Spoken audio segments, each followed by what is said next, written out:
Hey everyone, and welcome to another Shiny Side Out with Dave. And Mackie. How are we doing today, everyone? Oh dear. Wait, is that robot, that's an android in the background, right? It is. It is. Hang on a second. No, All right.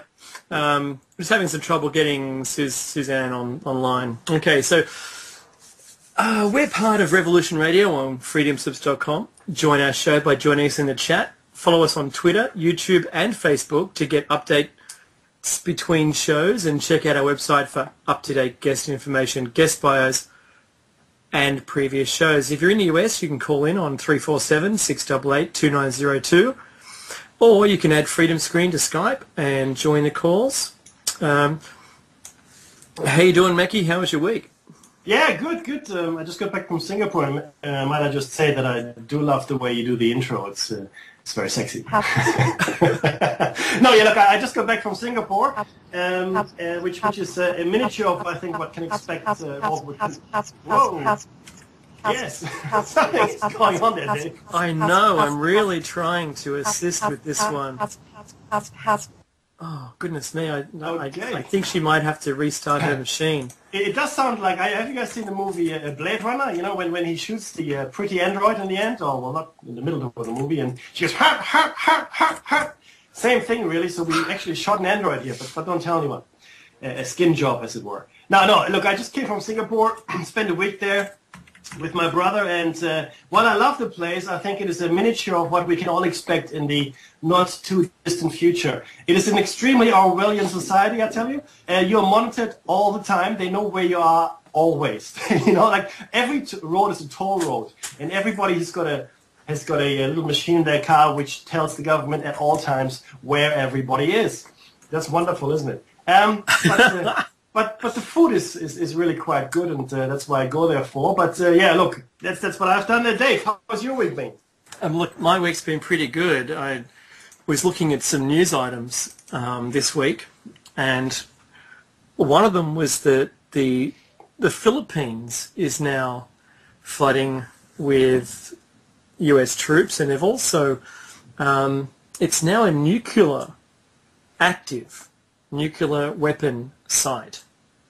So sorry, we should say that it's now an official nuclear weapon. Absolutely, it's now been announced. So I just wanted everyone to not neglect this push into the Asia Pacific region by the US, and it's certainly prevalent here. You guys may not be seeing the same stuff, but you know, it's something that is just continuing in this area. Yeah. Actually, on that, while I was in Singapore, virtue of my job, and I won't tell you what I do, I met with quite a few people that know things about other things. And we had a few drinks down there where the expats hang out and whatnot. And it was interesting to hear from a couple of people that they were told by people that should know even more than they do, that they should sit back and enjoy the show. Because it's not a question of if, but rather of when the euro is going to fail, and I guess the demise of the larger part of the eurozone, not the entire eurozone, but certainly certain countries within it. And it wasn't a question of if, like I said, but rather when. And she was told that she should sit down and have a it'll be the best show essentially that you will ever see in your life if you're not there. So yeah, so yeah, that's hot off the presses. Hopefully, a spectator sport. Yes. If you can avoid it at all costs, go ahead. I would suggest to dump all the euros that you have and get the hell out of Dodge. But that's just me. Look, one of the things that we also discovered this week was that some of the announcements the Australian government have been making about the US. The US troops in Australia. Okay, one of those things is that they say there will only be 200 and something troops at a time ever here, and then I found another story that says that we're actually buying US troops and UK troops. Our military is buying them from all around the world, and part of part of the extraordinary part of this is, well, that makes their story valid. They're only going to be 200 troops here for a while because they'll become Australian troops. And of course, part and parcel of that same news story was, oh, yes, there aren't any. Sorry, no, there aren't any US bases in Australia. Really? Well, that's what they said. And I go, okay, well, obviously they're calling them something else now. So they could say that was true. Well, the truth is, so if you're looking at the semantics of it, right, these are shared bases. And they're not, well, Dave and I can't go in there, and Robert in the chat room, he can't go in there either. No. But military and cleared personnel can. Okay, so it is true. These are not exclusively American bases like they used to have, for example, in Okinawa or the Philippines. These are shared bases. Still, right. The average Joe citizen in Australia will not set foot in it. Yeah, although there's no lethal force will be used, you certainly wouldn't want to even attempt it. Okay, so, hey, Mekki, guess who we have on our show tonight? I have a suspicion it might be Suzzanne Chancellor. Absolutely. You know what? You're actually psychic. You're doing really well. I also have another skill, which is called reading. Yeah, for everyone. Look, we share show notes. So look, Suzzanne is an experiencer, and this is not the first time she's been on our show. She was on during the Judy Carroll 2 weeks ago. She called in and was absolutely tremendous and contributed so much towards that in the end. And people in the chat room were calling it an experiencer roundtable. It was amazing. And it really, I wanted to design a whole show every once in a while to be that kind of thing. It's a great forum.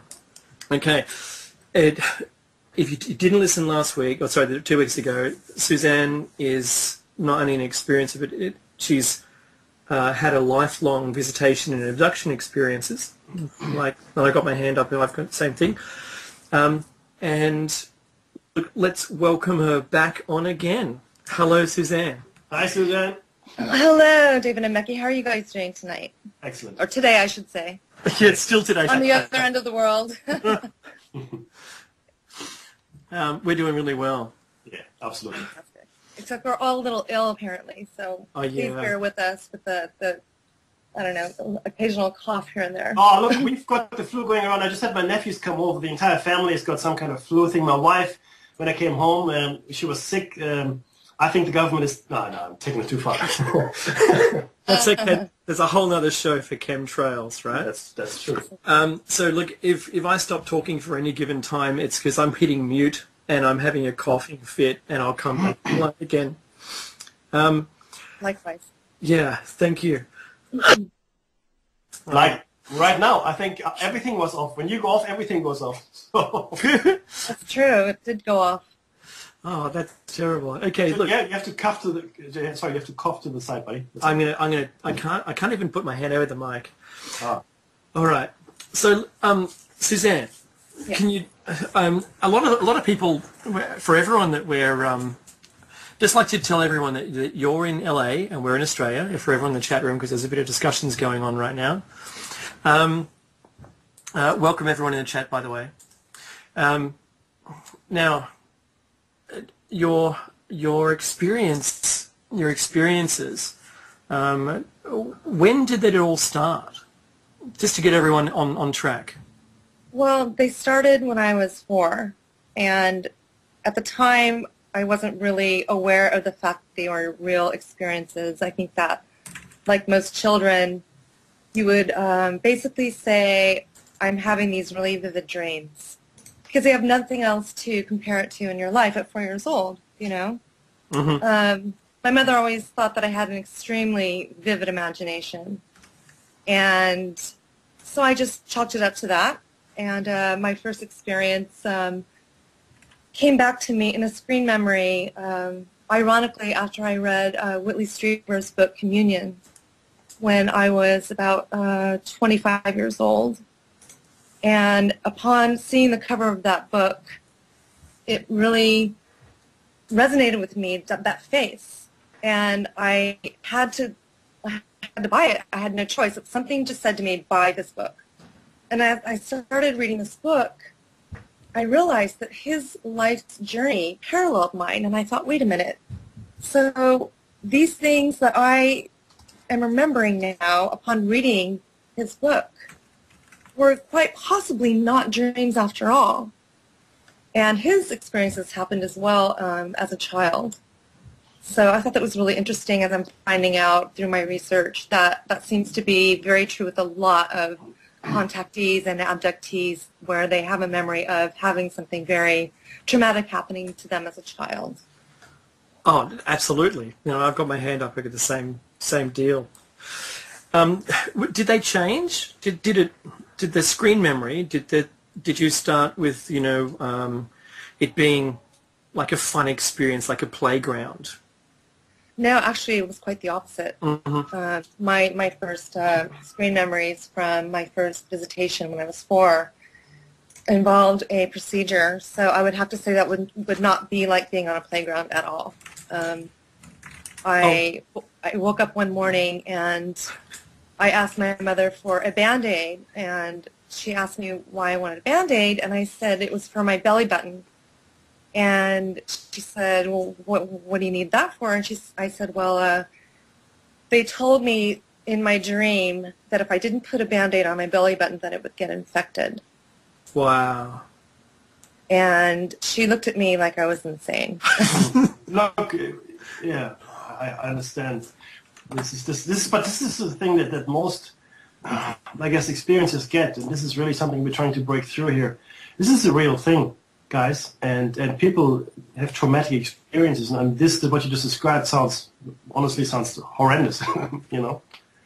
Well, I don't really have any conscious memory, thank goodness, of whatever had happened to me. And people say, oh, well, why don't you have, you know, regression and try and figure it out? And I'm thinking, why would I want to remember that? I mean, what good would that do for me now in my life? I mean, the only thing it would do is open up a whole other can of worms to something that was very traumatic that happened to me. I liken it to being a victim of child abuse and trying to deal with the trauma of that situation. So who wants to go through that journey if you can actually do it on your own, which I actually have been able to do. Yeah. Well, because that's exactly what they told me too. Really? Exactly the same thing. Yeah, that was when I went. The show's not about me, but when I wanted to find out what was going on, they said, you know, you've got the typical symptoms of having child abuse. Let's go find out what it was. Mm-hmm. And they found nothing of the sort, and were completely surprised themselves. That was their first experience. Yeah. So yeah. Having said that, though, guys, and I just want to bring this up here because this will be a future show as well. The systematic child abuse is actually part of the agenda. This is how you produce sleepers and fragmented personalities that can be used for various purposes. And the powers that be actually use child abuse to do that. So this is sort of, yeah. Look, it's part of the theme, if you will, but it's also easy to dismiss it as that. Yeah. Oh, yeah, definitely. I mean, what else would you equate it to as an adult when you think about childhood trauma? I mean, what else could it be? Exactly. So, look, I was reading in your blog that there was, since 1989, you haven't been able to recall any abductions. Do you know why? Do you know why? Can you tell us a bit more about that? I think it's really interesting. I don't know why. I mean, I think that that last experience, the visitation that I had actually was the first benevolent experience that I had ever had in my life, for whatever reason. And I was actually engaged to be married at the time, and a being came to me in my sleep, of course, as it always happens. But it was different because it didn't involve the typical grays that I had been experiencing my whole life. What happened was I saw on the ceiling all these like prismatic shapes and colors of like rainbows on the ceiling, and I'm thinking that the light's being refracted from my window for some reason. So I tried to look at the window and I couldn't move. And then I'm paranoid. Then I'm thinking, okay, what is happening? And my fiance at the time was asleep next to me, and I couldn't wake him up, and all I could move were my eyes. So I'm trying to look at my periphery if I can see anything strange other than what's above me. And at that moment, a gold disc shot across from the window across my bed, and it materialized into a being. I could see in my periphery that there was a human form standing next to me. Now, I had never in my life experienced that before. So now I'm thinking, okay, what the heck is going on here? This is a totally different type of visitation. So, and I'd read at that point about different, maybe the Pleiadians and hybrids, and at that point was trying to make sense of that because it was something that I'd never experienced for myself. So here this being appears, excuse me, to me, and she starts speaking to me telepathically, and she says, "Where I come from, marriage is the most sacred part of our existence, and I am giving you the chance to experience that if you choose." Wow. Okay, now I'm at that point in my life, I'm engaged to be married. And I had been married once before, and I have a 3-year-old daughter at the time. And I'm thinking in my head, this is absolutely crazy. Mm. And the only thing that could come to my head was, I'm so glad that you don't look like what you normally do, because I think it would really freak me out. Mm-hmm. And she said, well, if you want to know what we really look like, then look at the window. And I'm thinking, do I look at the window? Yeah. I mean, you did, right? I just... Pausing in this moment, right? That's so frightening. Yeah. Oh, yeah. It's like, do you want to know? Do you really want to know? Is it going to make the situation better, or is it going to make it worse? Oh, yeah. And so I kind of just looked again through my peripheral vision, and there was hanging from my window a mantis being. Uh-huh. Ah. So here I have a scenario where I've got all these different anomalous situations happening in the same situation. I've got the lights, and I've got the disc, I've got this, and I'm thinking it's like a freaking 3-ring circus, you know? But I'm at one point I'm totally mortified. And on the other hand, I'm completely with wonder. So again, at that moment, I'm completely speechless. I couldn't speak. I couldn't move. And then what happens? My door shoots open, and in come these 3 little blue beings. Mm-hmm. Blue? Yep. Blue. The blue dudes. These are, like we said before, extremely rare. Sorry, go on. Yep. Okay, so number one, I'm a newbie on all of this. I've just now, like about 1.5 years ago, started talking about this. So these beings, they look like little Smurfs. Yeah. Mm-hmm. Yeah. You know? But again, I'd never read anything or heard anything about them at that point in my life. So I'm thinking, okay, this is a really cosmic dream. This is not happening. But they're telling me that my daughter is sick, my 3-year-old, in the bedroom, and they say they couldn't get her to stop throwing up. So at that moment, it's this fight or flight thing where when it involves your children... Okay, it's real now. All of a sudden, I got out of this paralysis, and I jumped out of bed, and I ran down the hall, and she's crying. My daughter's crying. And I flipped the light on, and she says, "Mommy, I think I'm going to throw up." And she just started vomiting all over the bed. Wow. So everything that had just happened, what didn't matter. All I cared about at that point was taking care of her. Mm-hmm. So I picked her up, and I put her in the bathtub, and I rinsed her off, and I changed her bedding, and I laid down with her until she fell asleep. And I went back to bed, and I went to sleep, and in the morning, and she got up and made her breakfast, and it was like nothing ever happened. She was totally fine, had a total appetite, no sickness whatsoever. Now, at that point in my life, I had shared with my then fiancé that I had been an experiencer, and that it was part of my life that was who I am, and I couldn't, get rid of it. I couldn't promise it wasn't going to go away.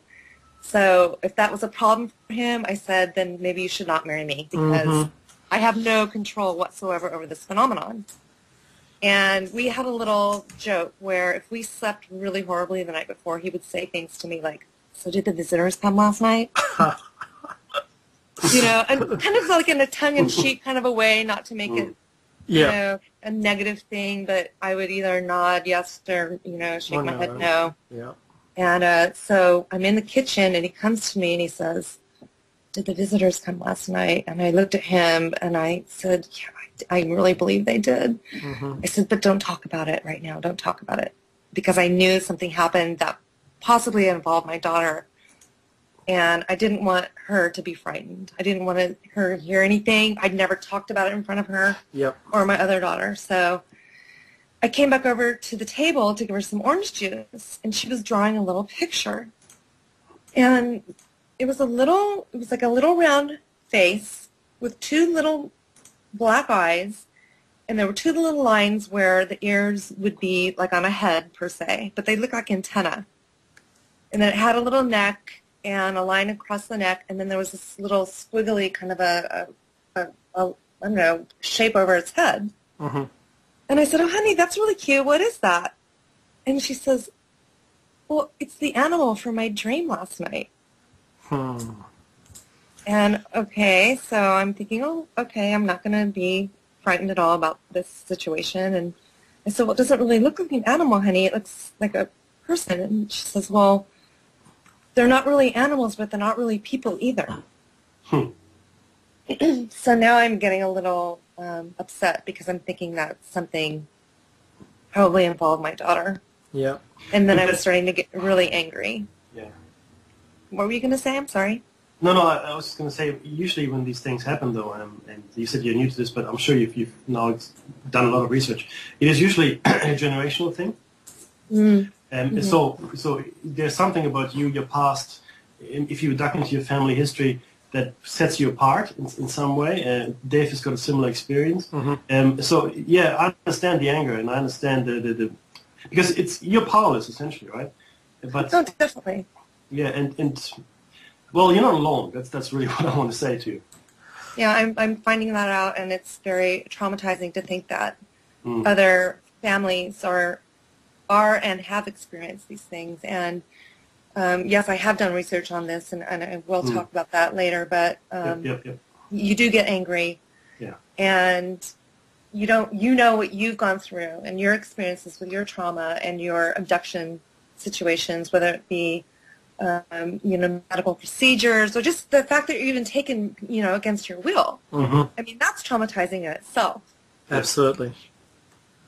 And there's so much raw emotion attached to whether it's this one or the last one or it's the children.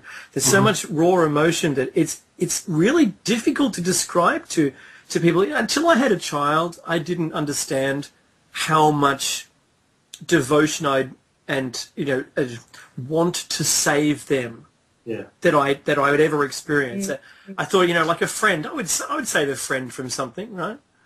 But no, when it's part of you, it's growing up, it's yours. You protect this thing like there's no tomorrow, and to have this stuff occur in another room when they're dealing with you in one room and they're dealing with your children in another room, that's awful, isn't it, Suzzanne? It is, and listening to you say that, and I'm thinking, this is the first time in my life that I was actually able to break free from the paralysis state because of that, because there is that sense of protection, of wanting to protect that child or a family member, even like a husband or a mother or father, what have you.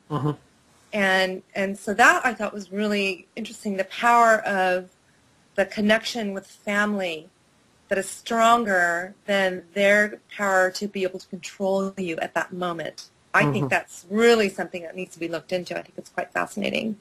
Yeah, there's a lot of people that have been talking about how to prevent the abductions, how to turn them away and teach them over time that you're stronger than their ability to subdue you.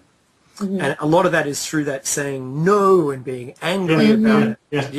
And that's what our research is leading us towards.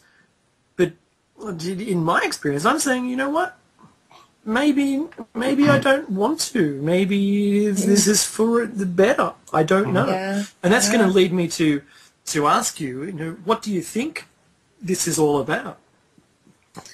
Oh man, that's a big question. It's a big question, and I've been having that asked of me quite a lot lately because I think that a lot of people are coming to the same conclusions, and it's almost like a validation of why these things are happening.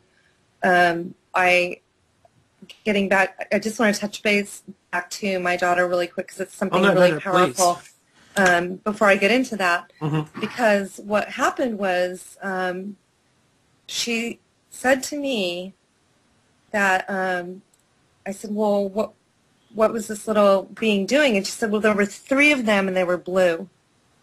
Okay. Mm-hmm. So, I mean, how could that be a coincidence? Oh, you both saw exactly the same thing. That's right. Exactly the same thing. And I'm thinking, okay, is there like a shared dream sequence? Or, I mean, what else could I equate it to? Other than the fact that this happened to her as well at the same time this is happening to me. And I said, so what were they doing in your dream? And I'm trying to be lighthearted and happy, have a smile on my face, and at the same time, inside I'm shivering. Mm-hmm. Just with fear, like, oh my God, please tell me that they are not doing what they did to me. You know? Oh, exactly. You know, when my daughter told me that the little bears would take her away and bring her back again, Okay. it froze me. It froze me. It was for me, it was the same night. But my kids were screaming with the most petrified fear scream I've ever heard. Yeah. And I was in the same state with the things around me. Exactly. You know, when you're describing that, except for the gold disc, which is about a foot across, yeah? Yeah. Exactly. Yeah. I didn't know that. Yeah, because I'm the same as you. You know, we've talked, right? But I wasn't able to get the fear raged up in and break. And he just said, no, and he put me back in asleep again. Right? Think about it this way, and this is, you know, when you're born, obviously you don't know when you're born, but when you're born, obviously your body experiences extreme shock. You're in a warm place, all of a sudden it's cold and light and everything. Try to liken the experiences that you've gone through to that, because in a way it is a rebirthing experience, because you're taken, I think, and you can disagree, but you're taken to a different level. And dealing with that is very, very difficult unless you've got an extremely flexible mind, I think. And that's why it's maybe easier for children to deal with that rather than adults. Do you know what I mean? Right. I think you're right. And the fact that she was actually able to draw a picture and not be frightened by it, it was just, I think, you know, a natural thing for a little child to do, to try to make sense of something that happened to them. And when I asked her about, like, the lines next to where the ears would be, and that's what she said, that's where the ears would be, but they didn't have any ears. Wow. Yeah, and I thought, okay, this is just getting too bizarre. And then I said, well, what's this little squiggly line over its head?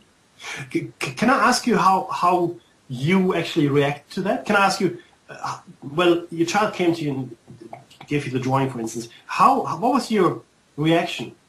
Emotional reaction, yeah. Yeah. Oh, I was petrified. But I mean, outwardly, I'm not going to show that emotion to her because I don't want her to see that I'm frightened about anything. Exactly. Right. Okay. So I want her to feel that I want her to be open with me.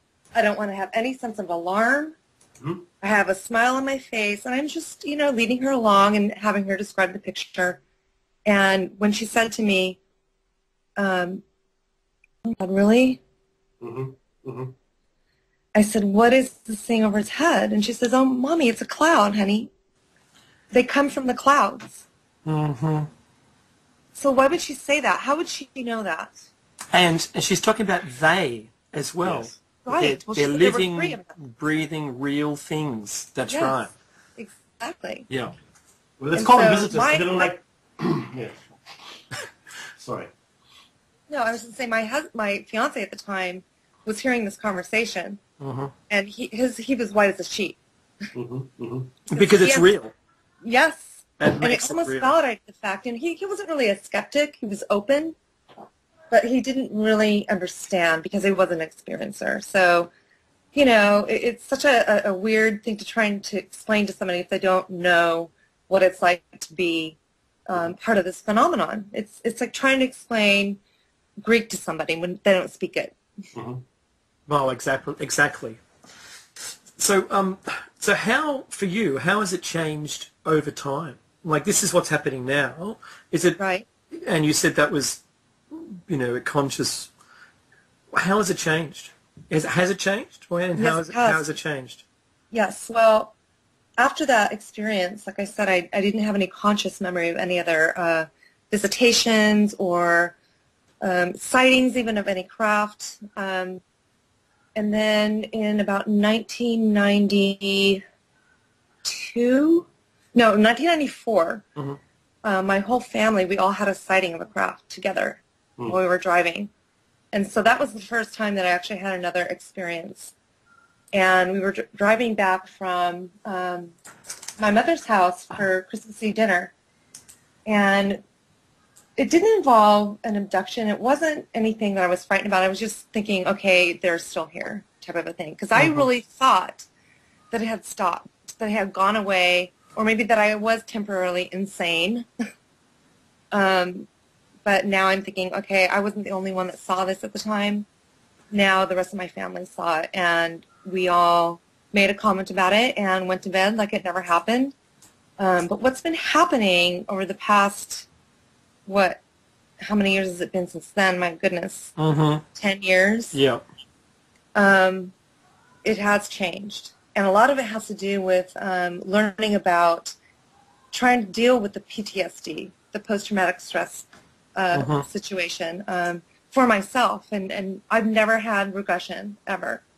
I feel that these things are to be revealed to us when it's time for us to remember them on their own.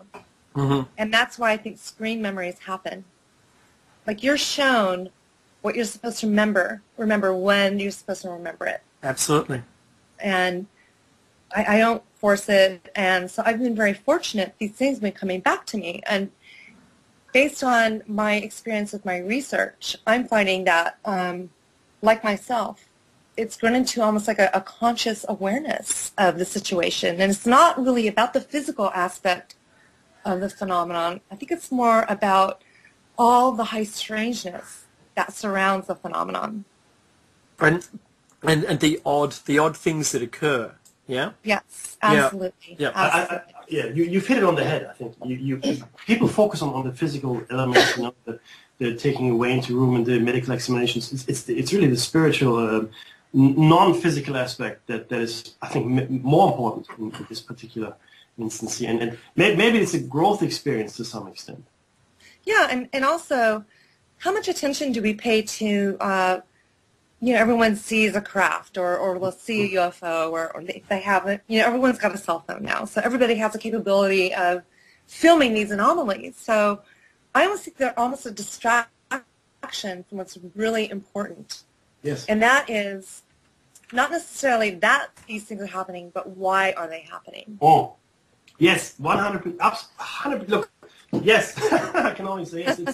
It's the underlying. It's like comparing Western medicine to Eastern medicine. Western medicine will look at the symptoms. Sorry, try to help you there. But Eastern medicine will look at why you're sick. And we have forgotten to be curious, like children, and ask the question. Well, okay, all this is happening, but why? Let's forget about all the people that dismiss it and say, it's not happening. I think we've got enough evidence, and even empirical evidence, to now say, yes, it is happening. Why is it happening? What are the motives? What is going on here? I mean, it's been happening for an awfully long time, I can tell you that. That's the evidence. And this is now coming out, Yes, definitely. Yeah. Also, the thing about looking more into, okay, so I am an experiencer. So why me? And I'm sure that I'm not alone. And David, I'm sure you feel the same way. We all ask the same question. Yes, and why was I chosen to be part of this, I don't want to say experiment, I'll say experience. Because obviously there are a lot of people out there who have not, I don't want to say been chosen, because I don't feel that it's necessarily a positive connotation to say you're chosen, because you don't have control over it, and a lot of it is negative. But I feel that in my life, what happened to me was after all those years of having these extremely horrible things done to me, taken against my will, and being frightened to death, and also having no real conscious memory of what happened, I went to the next level. It's almost like I graduated into the next phase of the experience, and that happened when I was 9. Wow. Okay.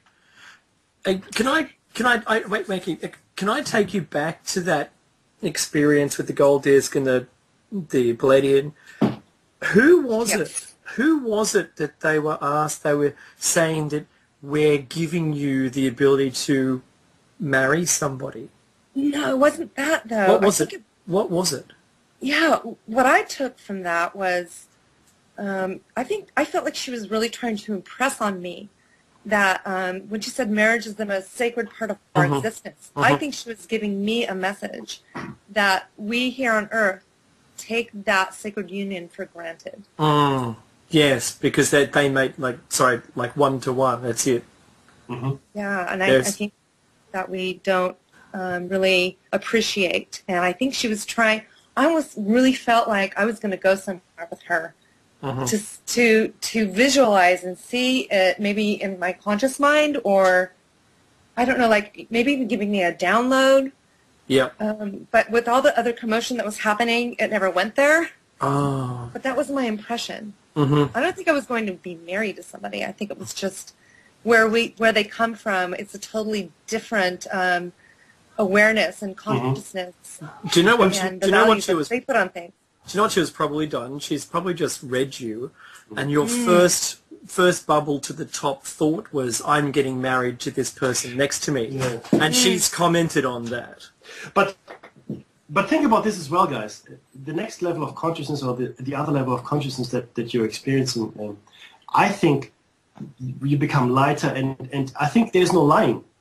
And I think that's how you can find your true partner, your soulmate that we all seek, if you will, right? So I think that's why a union on that level is a natural thing. A union that will between two entities that will last forever even, right? Because there's no lying, there's no falsehood. You can't hide anything.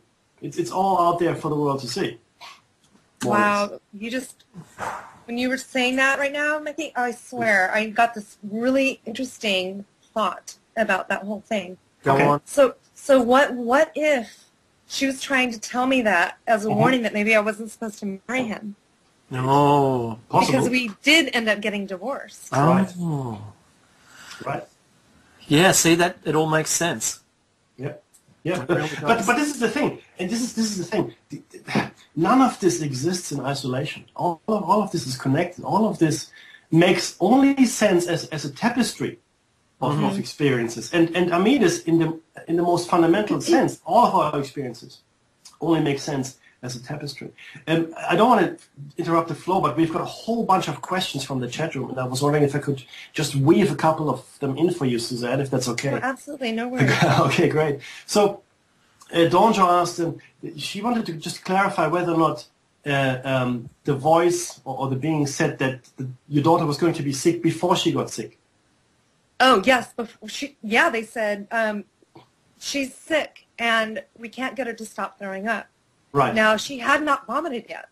Okay, so it was before the fact. Okay, Yes, it was. That makes perfect sense. Again, we discussed this in some other show. The time continuum doesn't seem to be as linear as we think. And there's also there's another question that was around the balls of light, I think, and also whether or not you saw a shadow walking in the room. So I think the question is, did you see balls of light and did you see a shadow in the room? I didn't really see balls of light. I saw, for example, if you take a prism and you shine a light through it and it reflects onto the wall, that's what I saw on the ceiling. But they were all moving around. Yeah.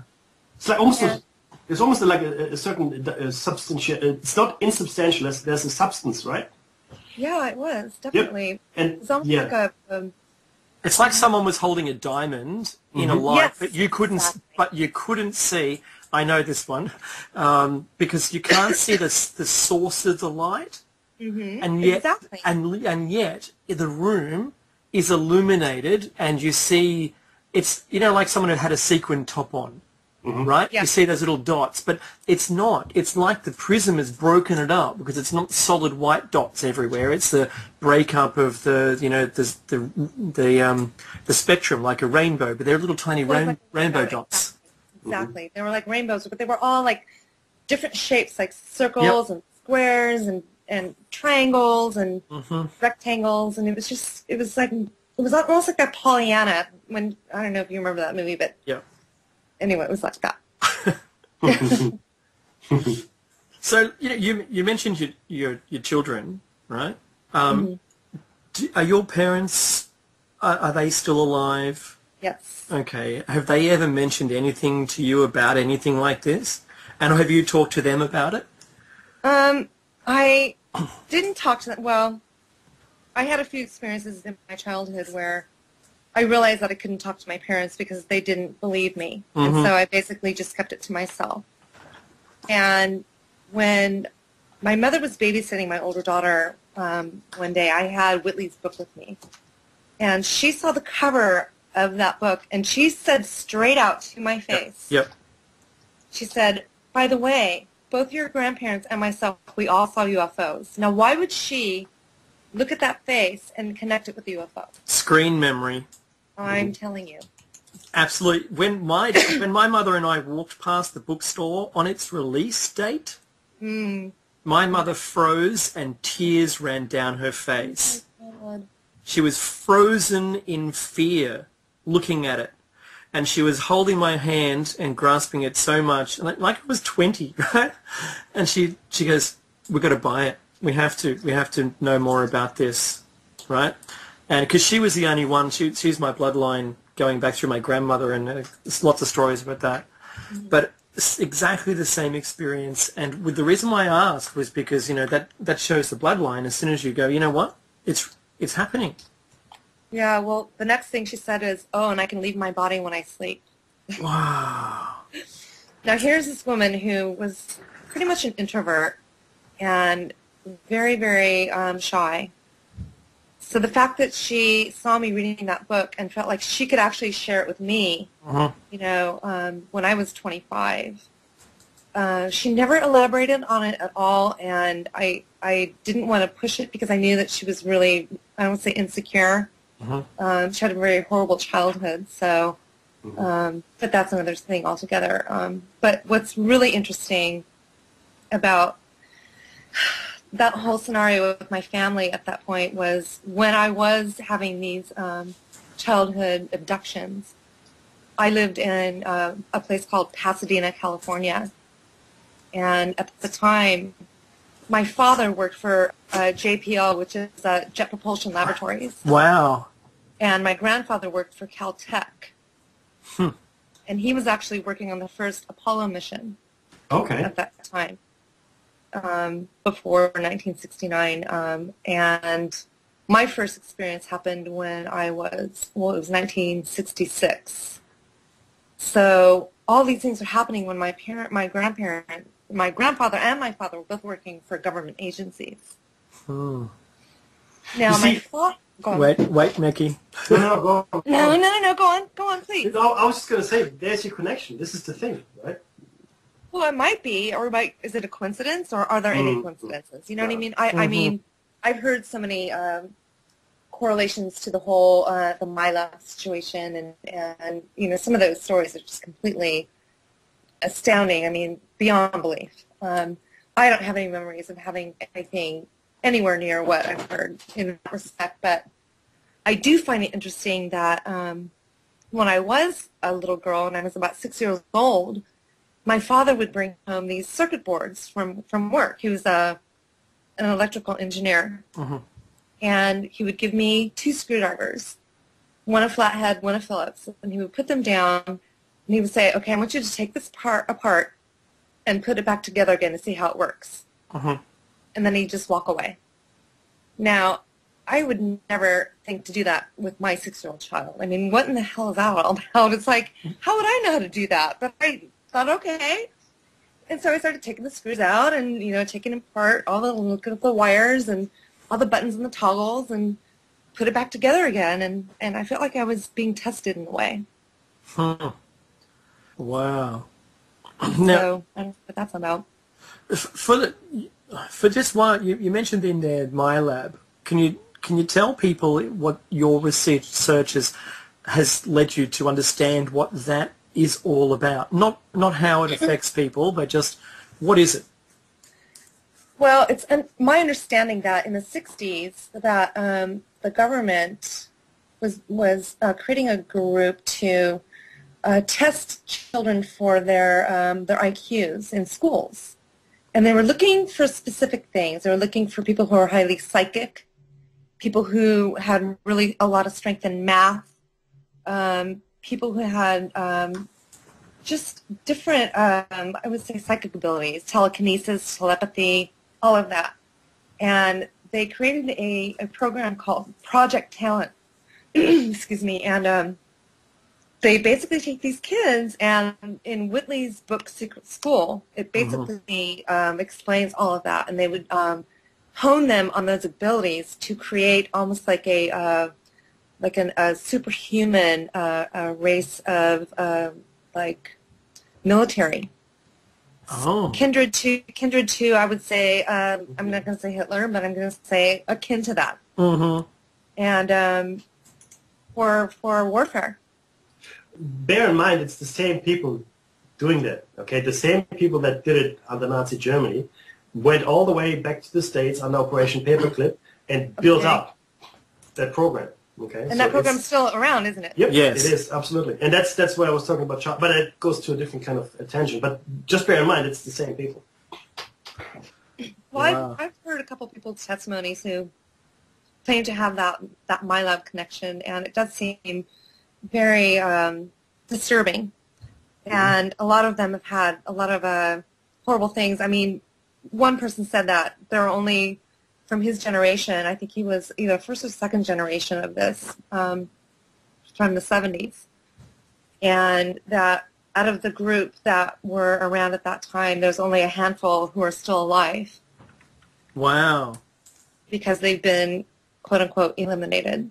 Mm-hmm. Now, I don't really think I was part of that aspect of it, but I do feel that based on my family's military involvement in government agencies, I also had my IQ tested when I was 5 for whatever reason. I scored extremely high. And I also remember going to the doctor and I was drugged by my mother. And I do not remember what happened there, but I do remember that she said that if I was a good girl, that I was going to get a Barbie. And so I didn't ask any questions. No. Because I wanted a Barbie, right? Of course. So the doctor would have said, give her one of these half an hour before you bring her in, and there you go. Absolutely. Yep.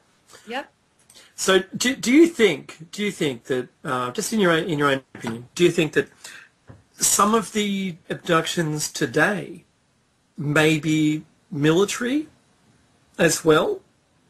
Oh, what's your thoughts on that? Yeah. There's a possibility. I mean, we all hear things about things that are happening that involve other races in our government and that have been happening for years and years and years and decades. I'm not really that schooled in all of that. I don't really believe it involves me. Again, people say, oh, get hypnotized and find out. I really don't choose to know that. I think it's quite disturbing if I was. But, I mean, I've heard stories about, the reptilians and being involved with our government underground and all the bases. And I think what's really fascinating is all of these strange sounds that are happening all over the world. Yep. Yes. In conjunction with earthquakes.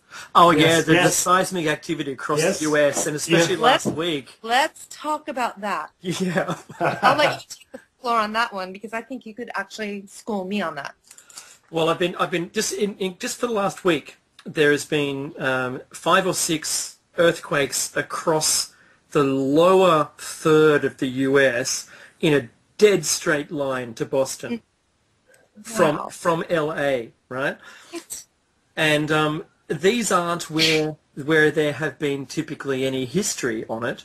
And in the last year, the USGS has deployed originally through disbelief just 1 or 2 mobile monitoring stations, and now they have permanently configured full stations set up to monitor this activity and said, oh yeah, it's fracking that's caused it, and you shouldn't be alarmed by any activity whatsoever, but in fact it's new.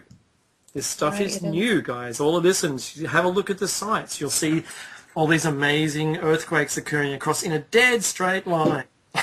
And of course the conspiracy around this is that there's the high-speed underground rail links between all the underground bases, and Right. But you know what? When I heard Phil Snyder talking about his experiences, Yes. and he was labelled a nut in the end, but I don't see that.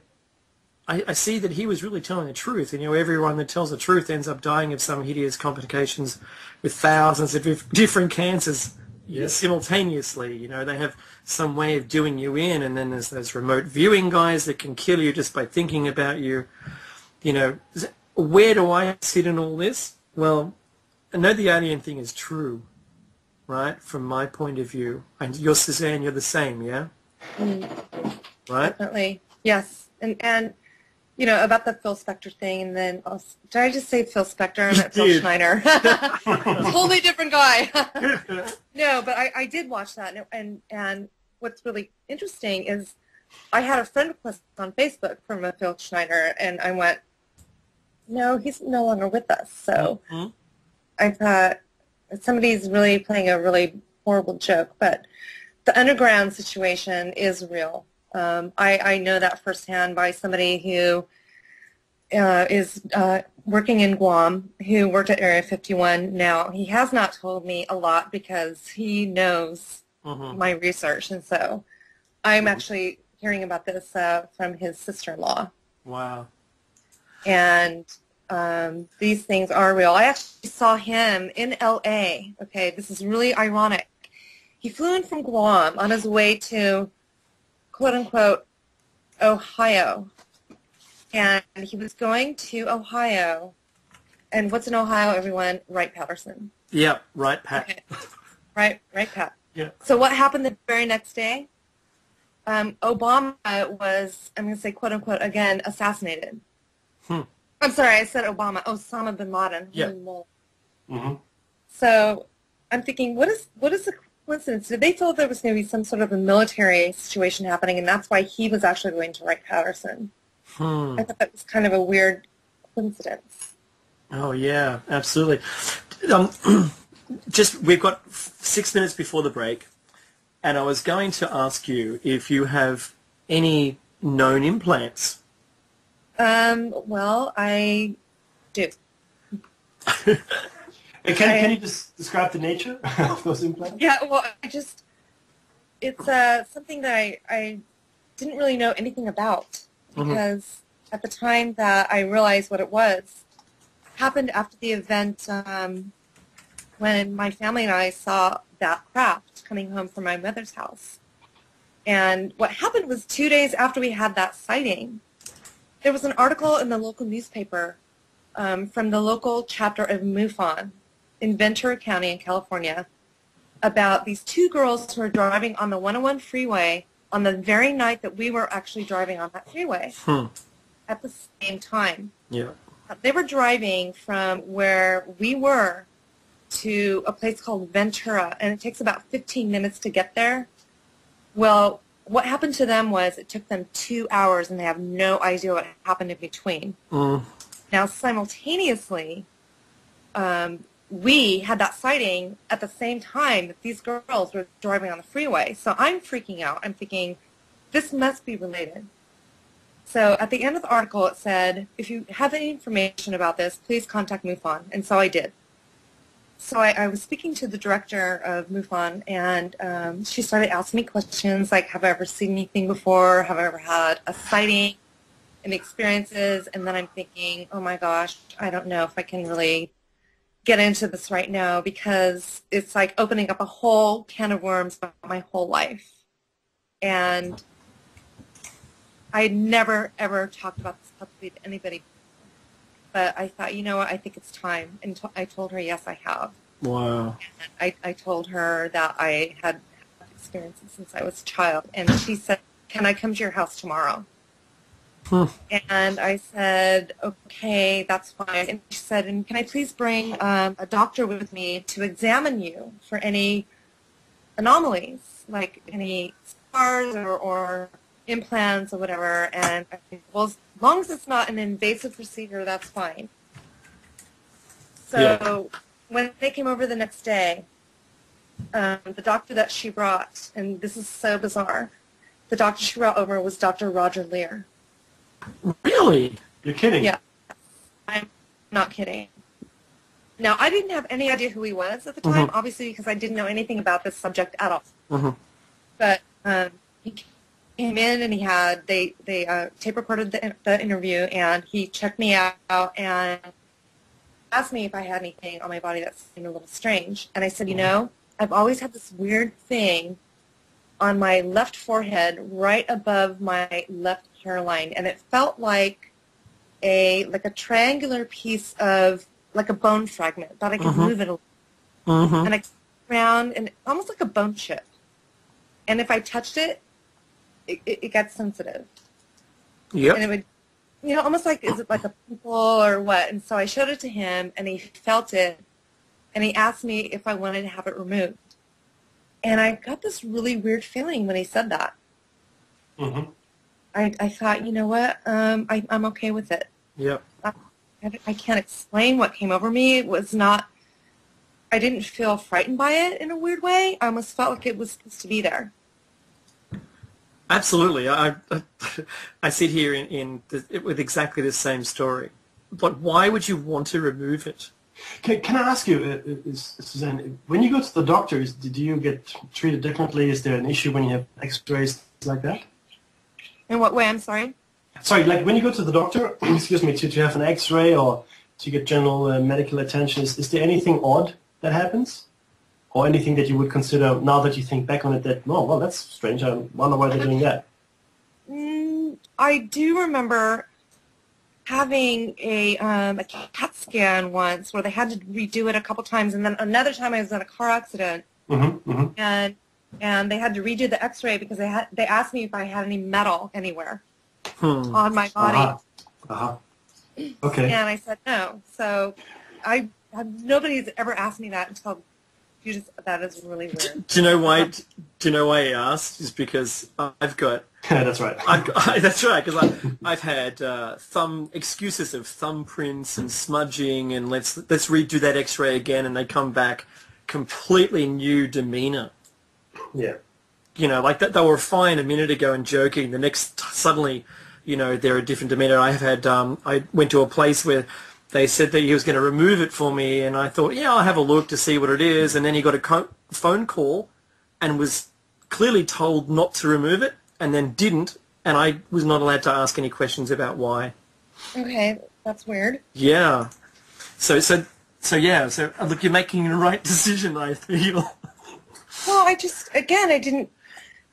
hate needles, number one. It wasn't conscious decision either. It just suddenly you decided it was like we're programmed to say no.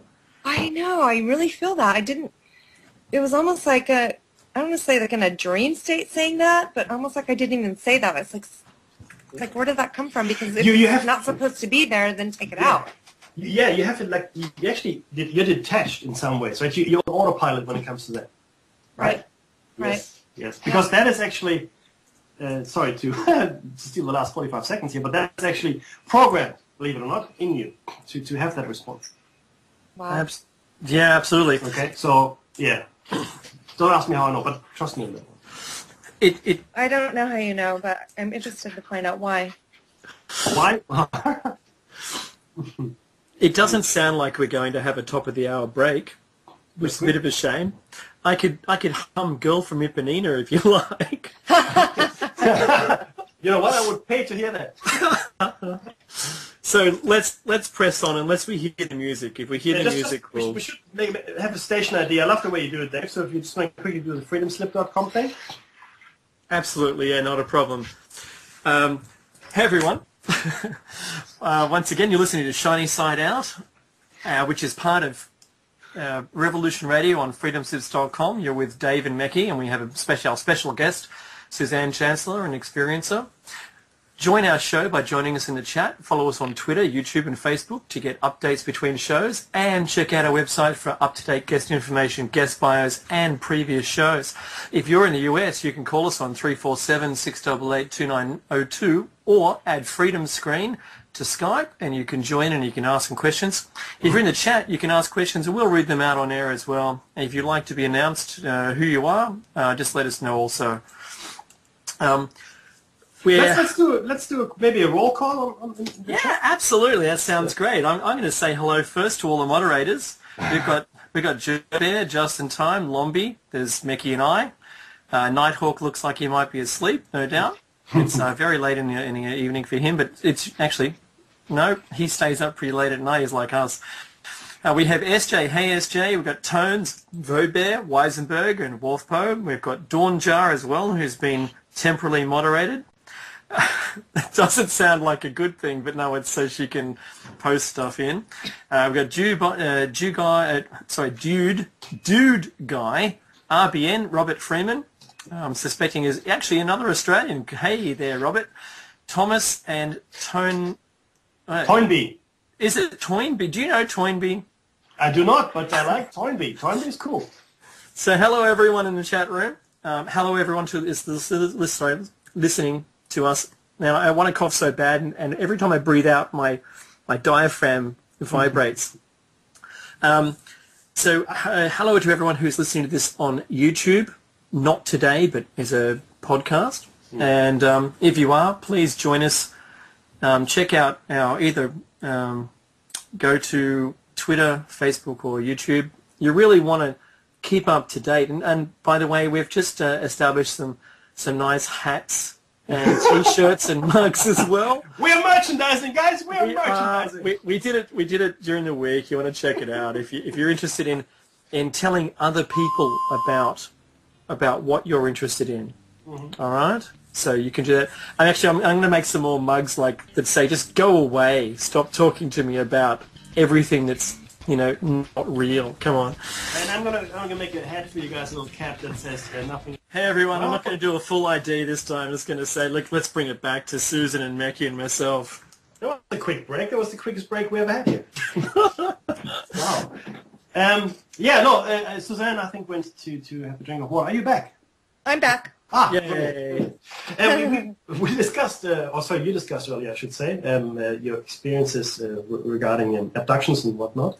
And Dave asked the question on whether or not this might be potentially being conducted by someone else than, I guess, visitors. But maybe, like Julie Carroll alluded to, might have been a government initiative. And we understand that the U.S. government certainly may be working with the potentially reptilians, underground bases, human sacrifice, and all those kinds of nasty things. So what was positioned some time ago, and this is where my question is going to come to you, that we might have two scenarios at the very least, one of the genuine mind-expanding things that are actually good for our spiritual growth, and there's the other abduction scenario, which is meant to frighten, instill fear and misinformation, and is maybe even conducted by local government sources or resources in conjunction with potentially other than friendly visitors. What is your take on that? Yeah, I think that the one huge word that you actually said in that whole dissertation was the word fear. Okay, right. That is definitely. I mean, look at how we are on this earth right now. The government instills fear in us with everything, and we really need to let go of that, because once that is there, then we will always live in fear. And I found through my experience and also with other experiencers that the minute we do say no and we do get angry and not be afraid, that it does change. And I had an experience like that last year. My first experience that I've had with the Gray since I was a child happened last June, and it was very, very interesting. I started meditating a lot because I really felt I was coming to a different level of this whole phenomenon, because I'm thinking this is a real conscious type of a contact as well. Obviously, it's very telepathic, so obviously that's something that is not a physical thing. It's a conscious thing. And I thought, okay, who are these people that are these beings that are giving me these messages, and why? And so somebody suggested to me that I start to meditate. Right. Okay. And start to connect with them on a conscious level. And not be afraid of them, and just welcome them and say, hey, okay, I know you're there. You've been there my whole life. Who are you? and what do you want from me? Okay. Okay. So, I mean, that's like opening yourself up to a lot of stuff. I mean, I can't even believe I did that, because at the time, that same day that I did that, I was house sitting for somebody and I was all by myself. Oh. That's like having a seance or doing the Ouija board, right? And you're alone, you have the lights out and the candles on, and so you're inviting whoever to come to you, okay? Well, you're right. That's the danger. The thing that I was sort of alluding to before, but I didn't quite say it, I don't think, is that I have 3 implants, and when Judy was on, and you were on the call as well, Suzzanne, and that was it may be possible, in fact, that the military are following up on what the aliens are doing, or the Greys are doing. Yes. Or let's call them visitors, what the visitors are doing. And I don't have any recollection of any of that deal whatsoever. So if it is happening, it's not happening to me. Is it the same? Yes, in fact, I think that's really a great statement that you said, because why would they, and I'm talking about the ETs or the EBs, whoever they are, why would they need to put an implant in us? Exactly. That's exactly right. Okay? If they come to us, they could be here in the living room right now, okay? They can come to us. They don't need to track us. It's a totally different conscious awareness. Yes. They connect with us consciously. I mean, 99.99% of the abduction visitation experiences happen when people are asleep. Okay? Yep. Which I think that is really important thing to think about. So then I think, in my opinion, and this is just my opinion, that based on my family being involved in government agencies, that it is our government, knowing that we are these contactees and they want to know where we are. I think it is definitely something they're doing together. Yes. Yeah, look, I think you're 100% correct. In fact, if you think about the implants, right, they seem primitive considering the kind of, I guess, beings we're dealing with, right? It's like almost like a Stone Age technology in comparison to what else they can do. You know, it doesn't make any sense. Well, when we say being as well, how can we even consciously comprehend what that kind of a being would be? Exactly. Yeah. So I mean, we think in our own awareness of how we fly an airplane, per se. So our own thought about how they would travel here would be the same, correct? Because that's all we can comprehend. But exactly. There are so many different things that we don't know about time, about time travel, about, interdimensional travel. Yeah, dimensions. Absolutely, exactly, absolutely. Yeah. So I mean, is it that the dimensions are overlapping and they kind of blip in and out of our own reality? In 96, I was shown the crumpling of space-time as a method of propulsion, right? So I was shown that they can. They showed me. They said, we sort of insulate ourselves from everything around and create a little bubble, and then we can reach out in front and pull where we want to go to us without actually moving, and then let go of what's behind us, and immediately we appear in the other destination, right? Wow. Right. And I was listening to a NASA guy talking about the possibility of this same feature, the same thing, that said we can't do it yet, possibly a lie, and yet this is what he said. And I went, well, that was like 15 years ago that I knew this. And that was when Mecki and I worked together. And it's this same thing is now coming out as how instantaneously they can move around. Pardon me, I was coughing. The paddle pop stick boat guy said the same thing, that there were, if you don't know, but we want to get this guy on the show in sometime in the future. And he said there's a field around them that it's isolating from a bubble, and You know what? We don't have anything like that kind of thing Mm-hmm. in our thought of how to travel. And the mainstream science suggests that if they've got to travel all this far, clearly they're only going to be using propulsion, like throwing something out the back of the rocket ship, Mm-hmm. Mm-hmm. That's so old school, and I can't believe that these people are still in science. But that's the thing, though, Dave, and sorry to interject here. We're still fundamentally running steam engines. Exactly. Okay, we haven't really we haven't progressed. I mean, nuclear reactor. Ooh, nuclear reactor. It's a steam engine, guys. It is a steam engine. and it's a dangerous steam engine, and we've seen that recently in Fukushima. But the point is that these technologies, right? And there are guys that were around, like Tesla, for example, right? And other geniuses that were well ahead of their time, that wanted to take us away to a whole different kind of technology, right? But we're still playing with the same stuff. And you're right. When it comes to the field, though, and this is something that Dawn mentioned as well, and it's actually interesting to look at the Merkaba. The Merkaba is a projected energy field, if you want to call it that, around our body.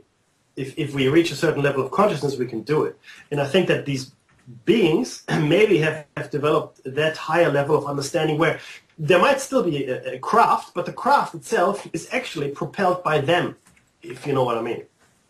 It's the Merkaba field that allows them to crumple space. It is They don't need machines to do it. That's my point. Mm-hmm, mm-hmm. So, Suzzanne, I'm going to ask you a question.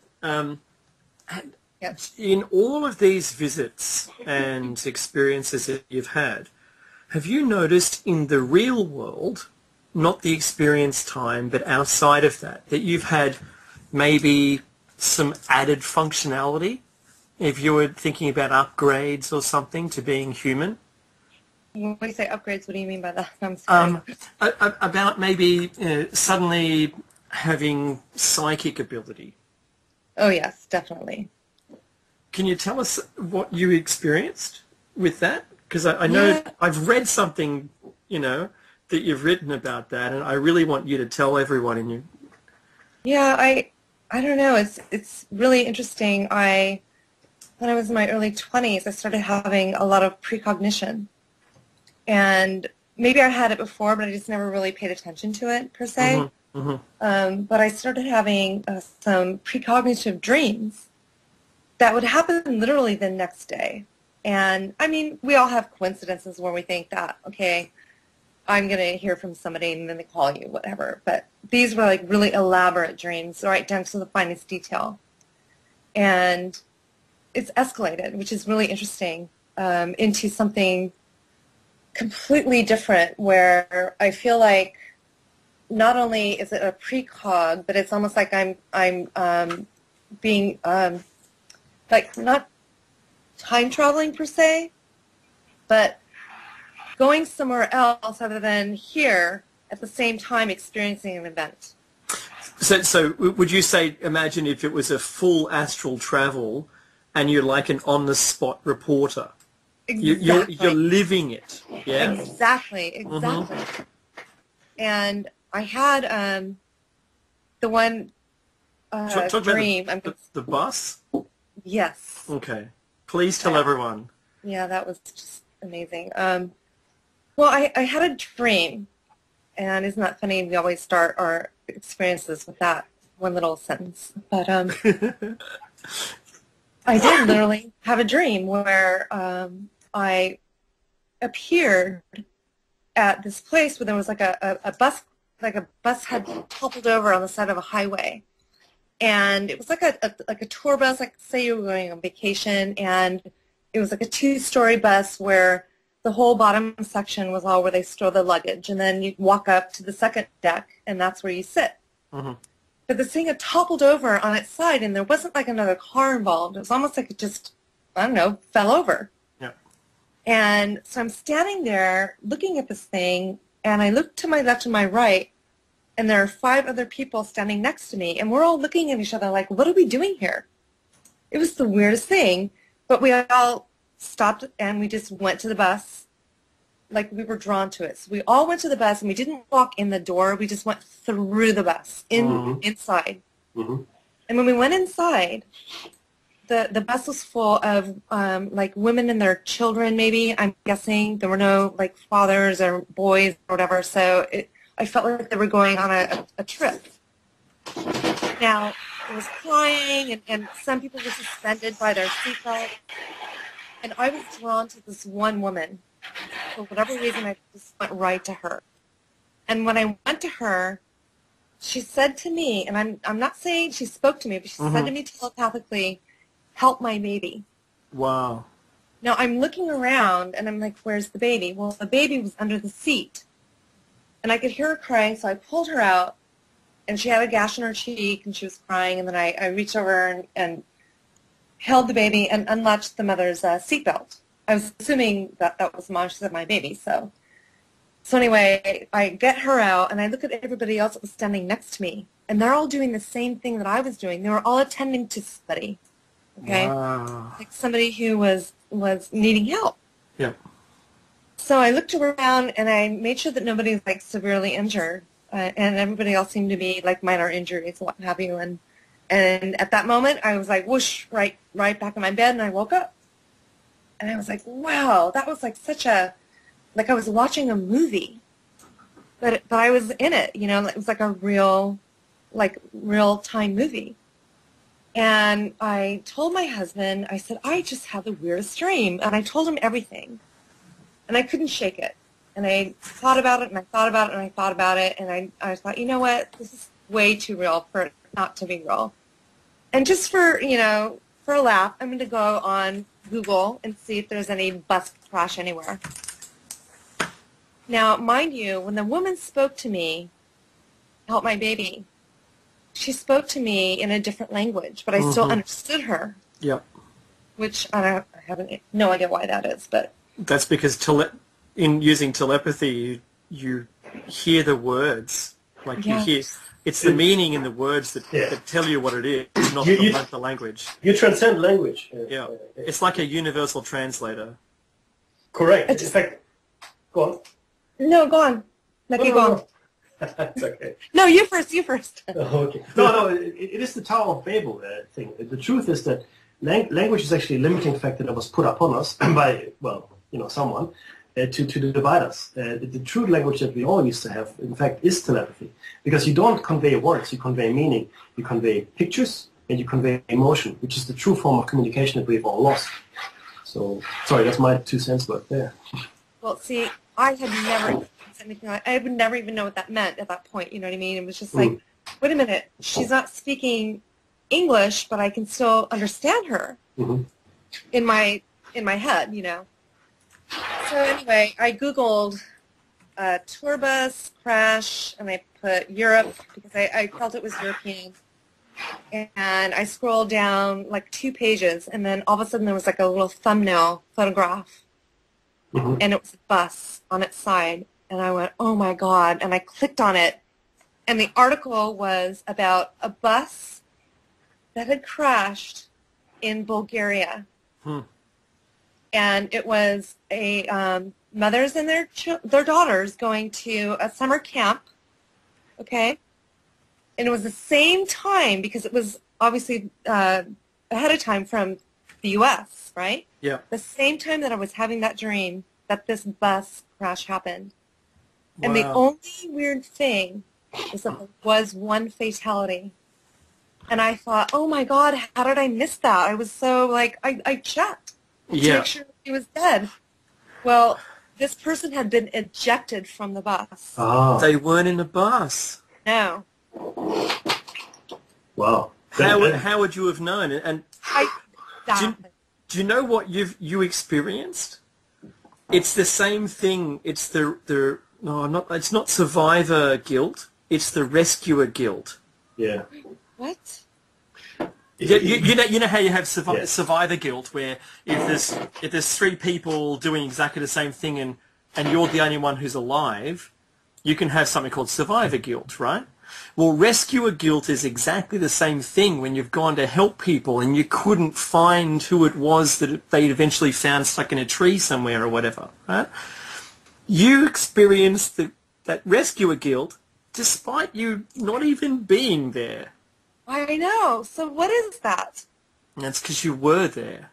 I know, but so in that moment, I'm reading this, And, you know, I'm so glad that I told my husband that that had happened prior to me Googling it, because I had validation, okay, that I was not insane. Again, it's always about, you know, in this phenomenon, you need somebody to validate you, because, I mean, you'd be put away if, I don't know.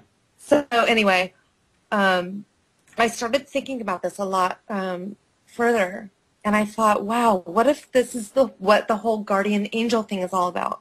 You know, what if when people say they have a guardian angel, what if it's that? What if it's people coming to you from, I don't know if it's just an experiencer. I mean, I don't know if they were all experiencers. They could just be anybody. Yes. But what if this is part of the phenomenon? Yes, no, you're right. That actually hooks into the collective unconscious, the Akashic record, whatever. Not so much just a repository of knowledge, but an active conduit of consciousness. So when people die, they leave their physical shell behind, but hey, where do they go? I don't know. But sometimes I think people like yourself, maybe Dave, I don't know, can step in. And this is like think of this collective unconscious or conscious, what I'm going to call it, as a buffer, okay, which we can all go into and maybe help others. Absolutely. And you've been able to access. And in fact, this is the first time I've heard anything like that. Are you serious? Yeah, this is the first time I've come across this particular thing. I've heard things of spirits using it as a conduit. I've never heard of a living person being, except for Edgar Cayce, but he was slightly different. I've never heard of a living person being able to do this in the spiritual realm, because you actually moved into the ether, if you will, and helped people in a physical reality out of time, if you will, because it's a different timeline that you entered. You actually fast forwarded. This is astonishing stuff. And people also mention feeling like they've just been pushed out of their body by another thing, and they're like they become an observer, right? So not that you did that, right? But you had a physical form there.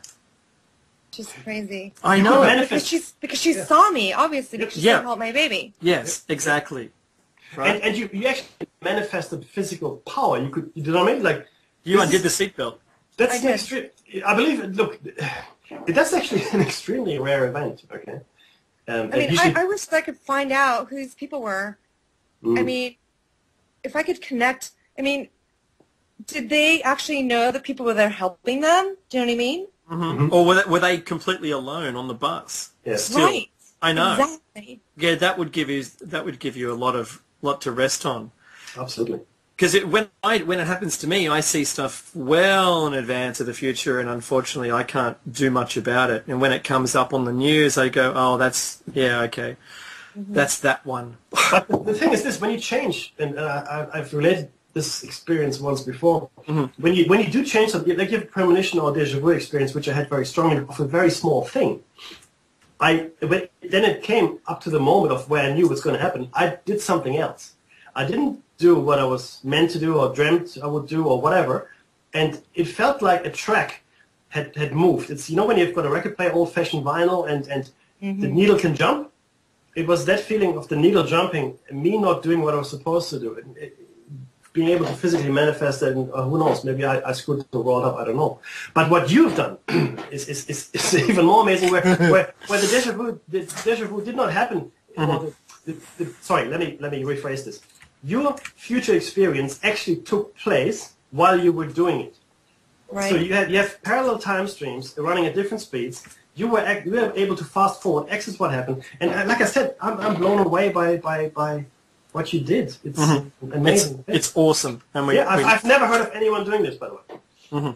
Well, I wonder if there are more people out there that have experienced that just don't talk about it, you know? Yeah, well, because guess what? You know, oh, you're crazy. You can't do that. It's not. This is why they would be held back. They're afraid of the judgment. You know. This is fantastic. Well, I wonder if the fact that my mother told me she could actually astral project, you know, that's connected as well to my experience to be able to do that, because I do feel that's part of the whole phenomenon of astral projection. You know, this is part of that question, and you're answering it again, and it's that, have you been given any new functionality? If you've got a family history of special gifts, we do, in my family as well, right? And I was 13 when I was given my family talk. And I think I said this on the show 2 weeks ago, but it's just for those who didn't hear it.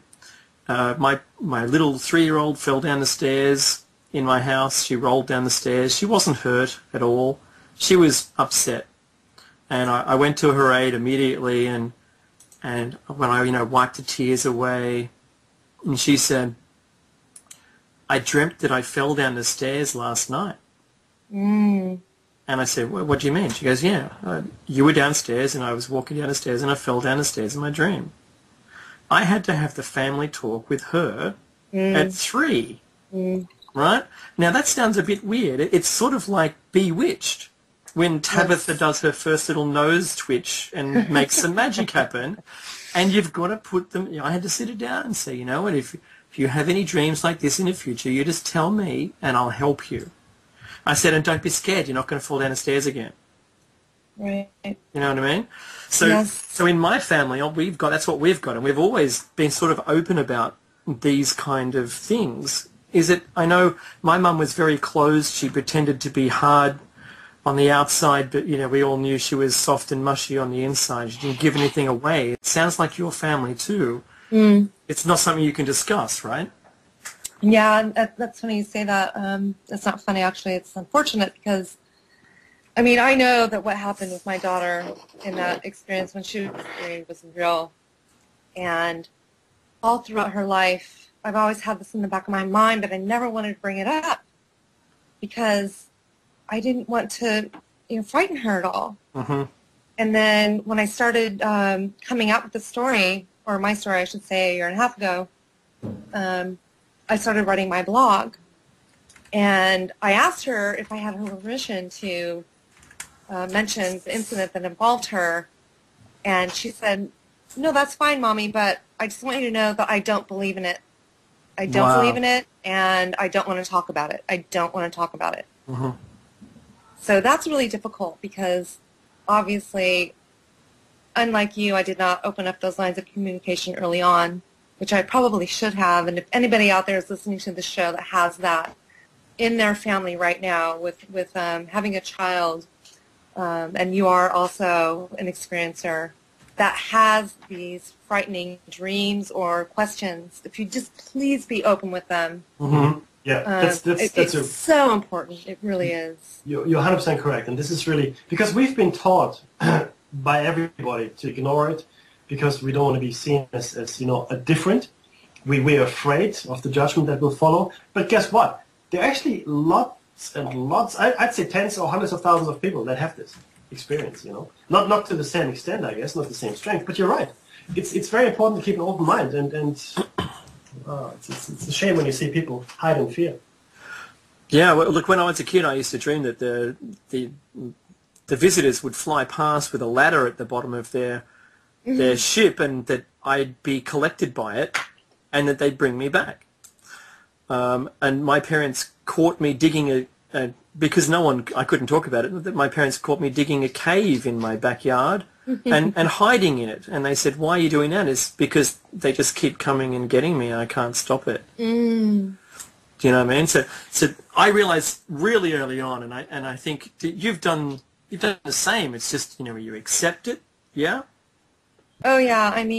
I actually built a little hiding place in my closet. Mm-hmm. And instead of going to bed, I would go to bed, and then I would go in there.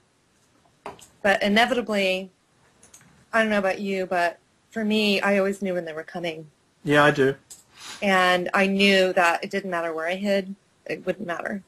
That I would still be taken. Mm-hmm. And you just have to, I don't know, deal with it. It's just like, I was talking, Whitley Strieber interviewed me for his Unknown Country site a couple weeks ago. Awesome. And one of the things that we talked about was when when they're coming, you can't hide. Mm-hmm. And he had the same experience. Yes. And it's almost like I likened it to, for example, like Amy Smart when she was abducted, not by humans, okay, and having them believe that they were her family. Wow. And I think that they do the same thing with us. Mm-hmm. Mm-hmm. They say, okay, here we are. You do what we say. This is what you're going to do. You're not going to remember anything. It's brainwashing. Mm-hmm. Absolutely. Like the children up until about 3 are shown their favorite characters.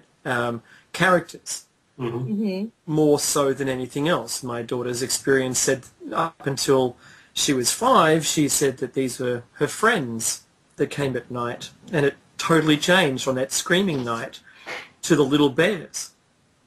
You know, there's a show on TV called In the Night Garden, which is a strange land with really weird things that happen at night time. And I thought, oh, look, I can just put it down to that. You know, nothing's happening with her. But when she mentioned the little bears and that whole night of that, it changed my perspective again. So when they're arriving, I get this, and I'm just going to replicate it. I get the knocks. Mm-hmm. And it's always 3. Mm-hmm. And I hear that beforehand, and then, like as before, you know, it's not like they land with a procession and there's, you know, a military procession in front of them. They land down in front yard, you know, you get out and it's all good, right? And they walk up to your door and you greet them inside and you welcome them, and it's nothing like that. No. It's as though they've taken one step and they're now next to you. They've taken one step from some dimension and appeared next to you. Mm-hmm. That's the way it occurs with me now. It's not like they don't have to open and close doors or come through open windows. It's just walls, and there's nothing that's material to them. But on that knocking, I need to mention something to you guys that you may not be aware of, and this is actually coming from ancient folk tales and ancient folklore. This is a politeness factor here, and manners. Mm-hmm. Believe it or not, Mm-hmm. good manners carry across, and I guess keeping your composure is also very important, because these stories have been with us for a long time, and it seems that the people that are respectful and do display good manners, such as how are you and welcome or whatever it might be, right, or even bowing and greeting someone, come through this better. And the beings react to that kind of behavior better than fear and resistance and rudeness, for instance. Go on. No, Suzzanne, would you describe yourself as someone who, you know, would open up doors for someone or be extremely polite and mind your P's and Q's? Oh, yeah, but I would actually say something about what Mickey was saying about the knocks. So we were raised to recognize a knock as a, you know, can I come in? Okay?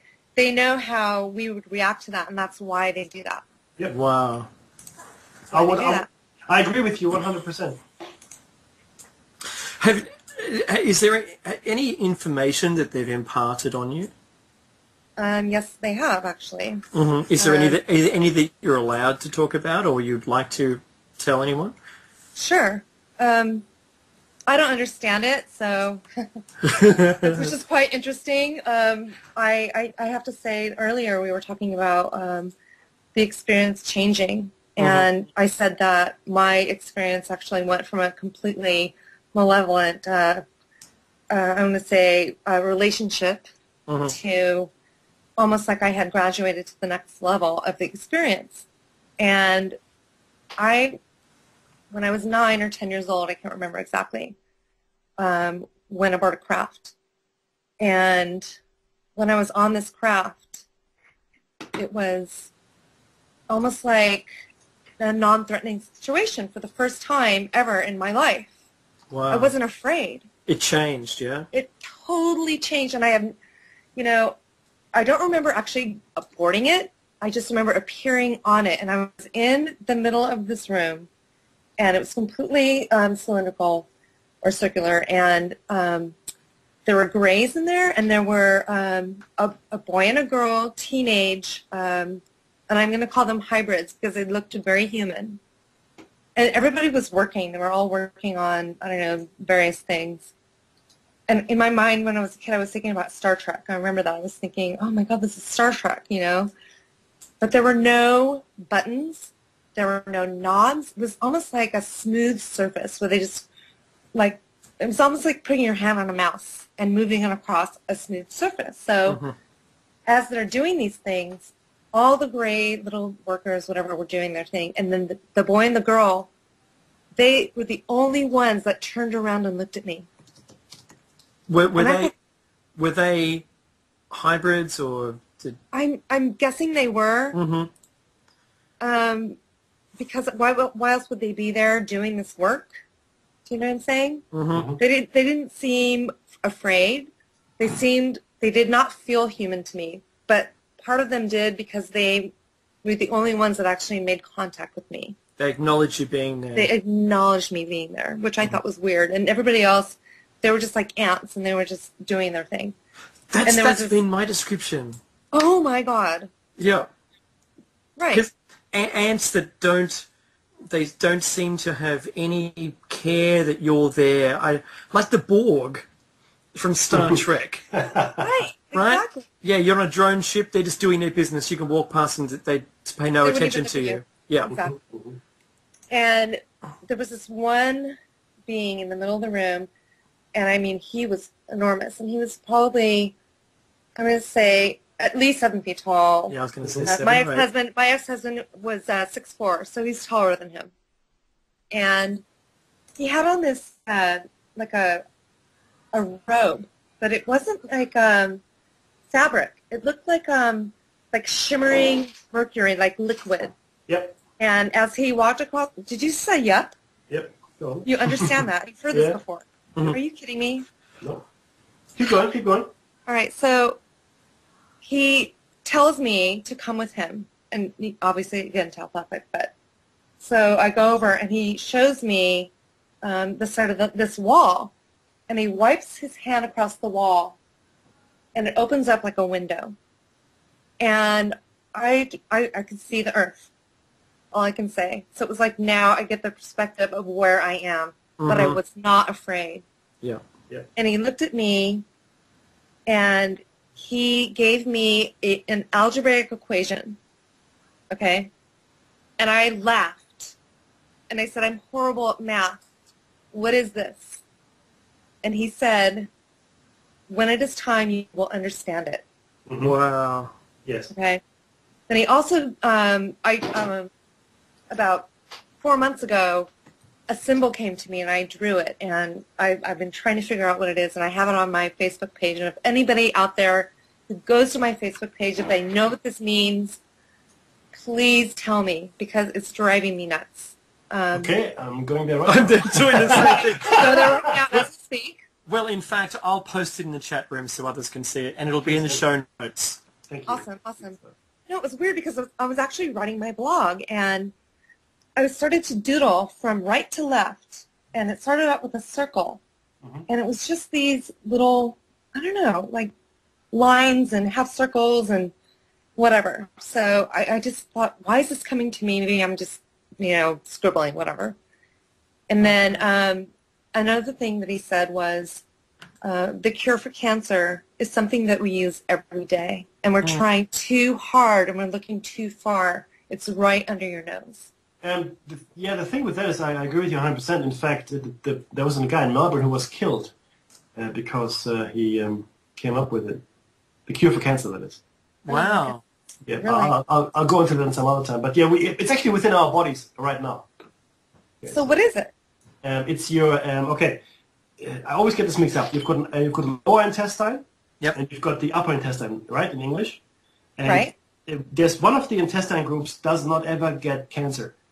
Okay? It's the upper. Upper, right. Yeah, the upper, the lower does, yes. Yes, it has its own immune system, and the guy synthesized these cells, and so you got a serum, and he injected living cancer cells into it, killed them. So this immune system that exists in your own body right now, oddly enough, only in that particular part of your body, I don't know why, but there it is, it actually creates this anti- or cancer-fighting capabilities. If you could synthesize it and inject it into your body, it will kill all cancer cells immediately. But what it also says is your own immune system can take care of it. So if you live a healthy life, and your lifestyle is actually conducive to that, no cancers will grow on you. So yeah, sorry, it's in you right now. And I'm trying to look. Sorry for the image. I can't see it. I'm sorry. That's Oh, okay. actually, it's in my photos. So. Oh, okay. No I'll share my worries. photos. So anybody out there, it's in my photos. Done and done. And if anybody out there is actually a medical doctor or a scientist, or figure that out. Let's get this cure out there. You know, my gosh, it's that But easy. be careful though, because inshallah, I see that at first he was threatened, and I think then he was done away with, because you want to be careful what you put out there, guys. There's a risk involved here. This is real stuff. Just be careful. No dramas. What did you call the group that it's in? Oh God, I don't even know. It's not just in wall photos or anything like that. No, I think it's just in. It might be under mobile uploads. Oh, okay, cool. All right, no worries. Might be. I found it. Oh, you found it. Yeah, I did. Cool. Post it in the chat so we're all good. And it actually looks, oddly enough, it resonates with me as well. Does it really? Yeah, it does. It does. But I get the feeling of okay, this two immediate thoughts when I saw it came to me. There's protection above, and it had something to do with the chakra energies, but I could be totally wrong. It's okay. So, Suzzanne, I'm just going to take you back to the ship and being shown. So I had a 7-foot plus dude with a robe do a very similar thing, and you know what? I'm shivering right now, right? I am. Yeah, I'm shivering right now because this is crazy just to hear all this. And he did the hand thing and showed me, but what he showed me was a star system that is a perfect triangle, and it has 4 stars down either side of the two sides. One does not have. I'm just going to bring someone in, add to conference call. I'm going to bring Dawnjar. Dawnjar's come in. But hey, Hi, Dawnjar. Maybe I think she might have just dropped off again. It's okay. So the star system that he showed me, he said, when this, you'll know what's going on when this is pointing upward. It sounds really weird that a star system would move, but if we had pole shift or something, it would be likely that I'd recognize that, right? And I know exactly where it is. It's to the left and at Orion's feet, but to the left, and it's Aldebaran. Of course. Is one of the stars in the corner of the triangle, and I'm just not kidding. Another here. one serious? I don't know. I have to have a look. But it's the triangle is quite small, and it's currently facing to like the 9 o'clock position, but it will turn and face north or at the 12 o'clock.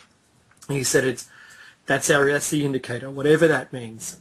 So I've got the same thing where I'm getting information, and we'll know at the time. I'm going to ask for your perspective on this, and that is that in our research we keep finding people who are being told that, there's, when the time comes, you'll be doing such and such. Right.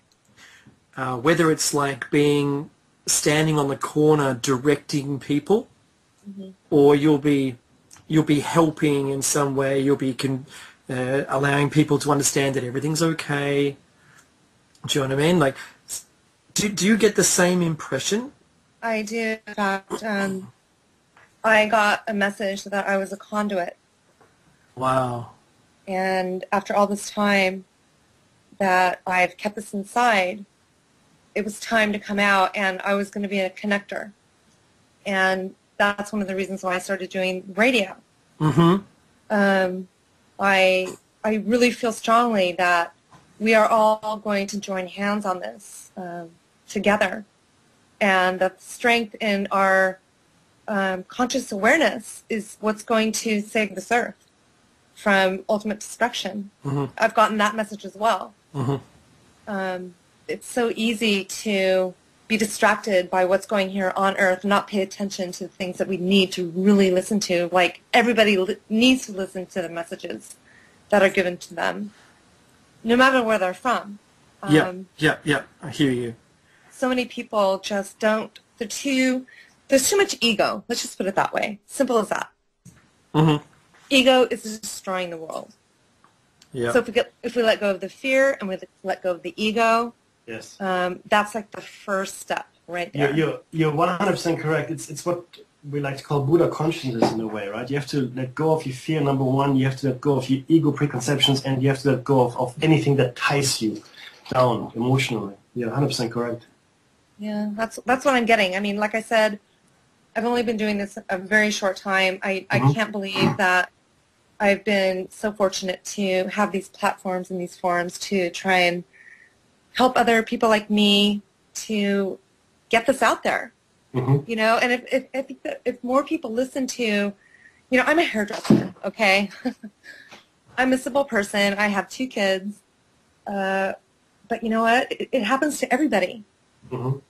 And we do not need to be ashamed at all about this. Mm-hmm. We need to stand up for ourselves and unite and have communion. Yeah. But you see that's a really no. You're right. You're 100% correct. But see, the last person that preached that to an audience was nailed to a cross. You know. So. Well, you know what?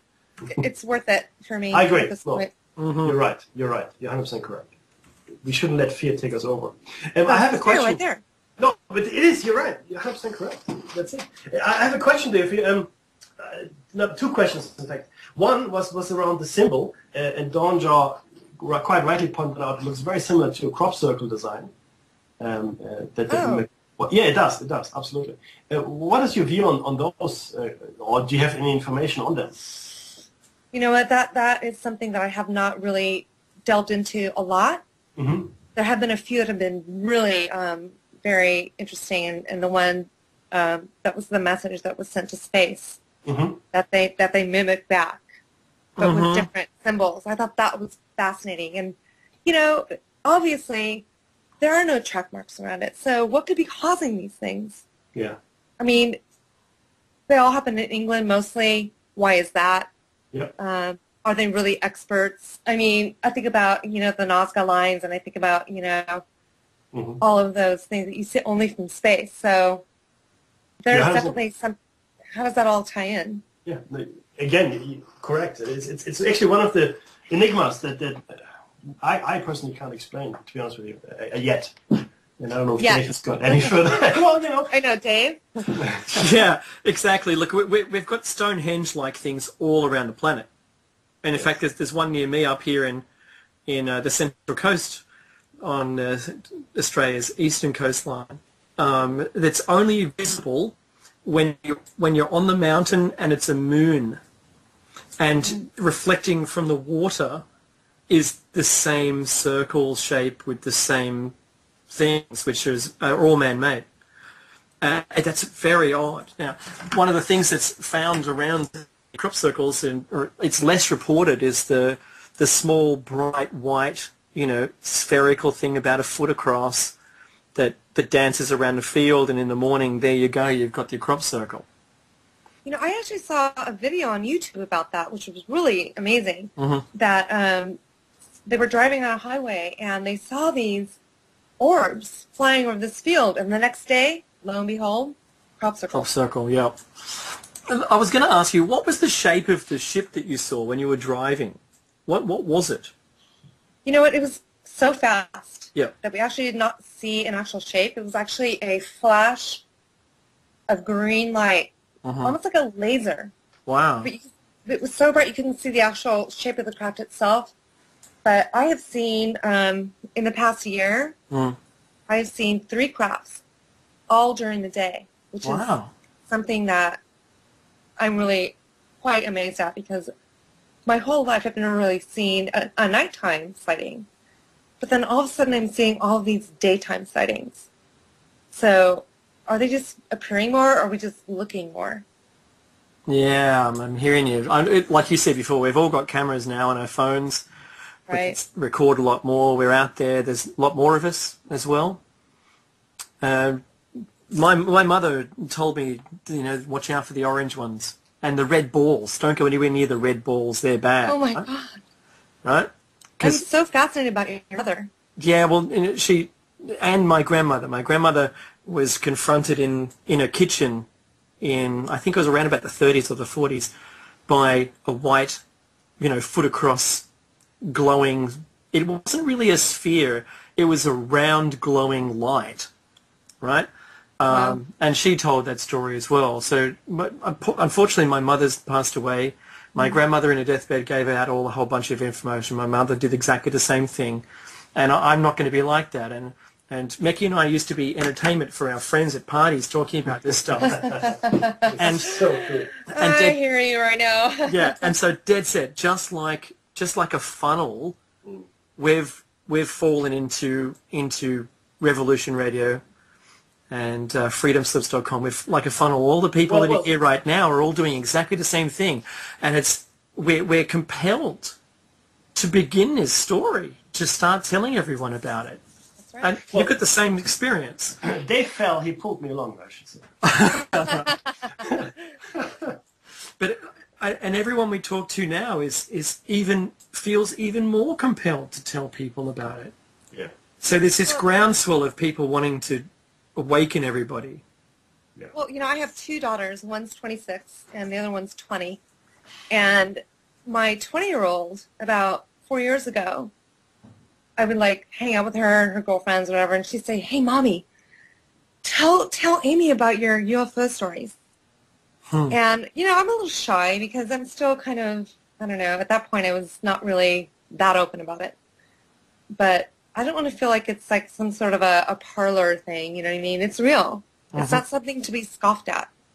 I mean, this is a serious, serious situation. And as far as if anybody out there is having, really horrific abductions, they need to have some sort of a group where they can talk to somebody for help.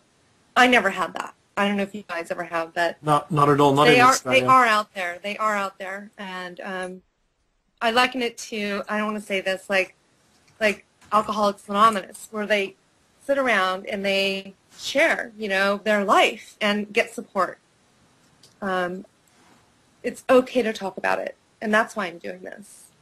Yeah, absolutely. And that's why we're doing this, and that's why we appreciate your time so much. Absolutely. It's a compulsion, isn't it? It is. You feel compelled, right? I actually thought about that about 2 months ago. I was thinking, my God, my whole life now is so consumed.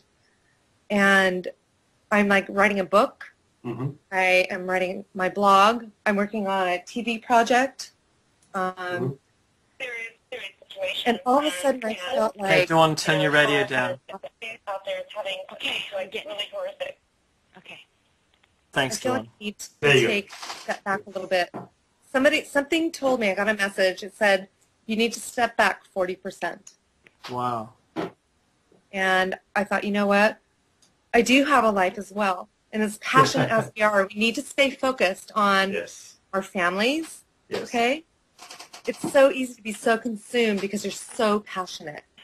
You're 100% correct. And look, and this is a very important point as well. We still have to exist here, right? We have to live here, and we should try to live well.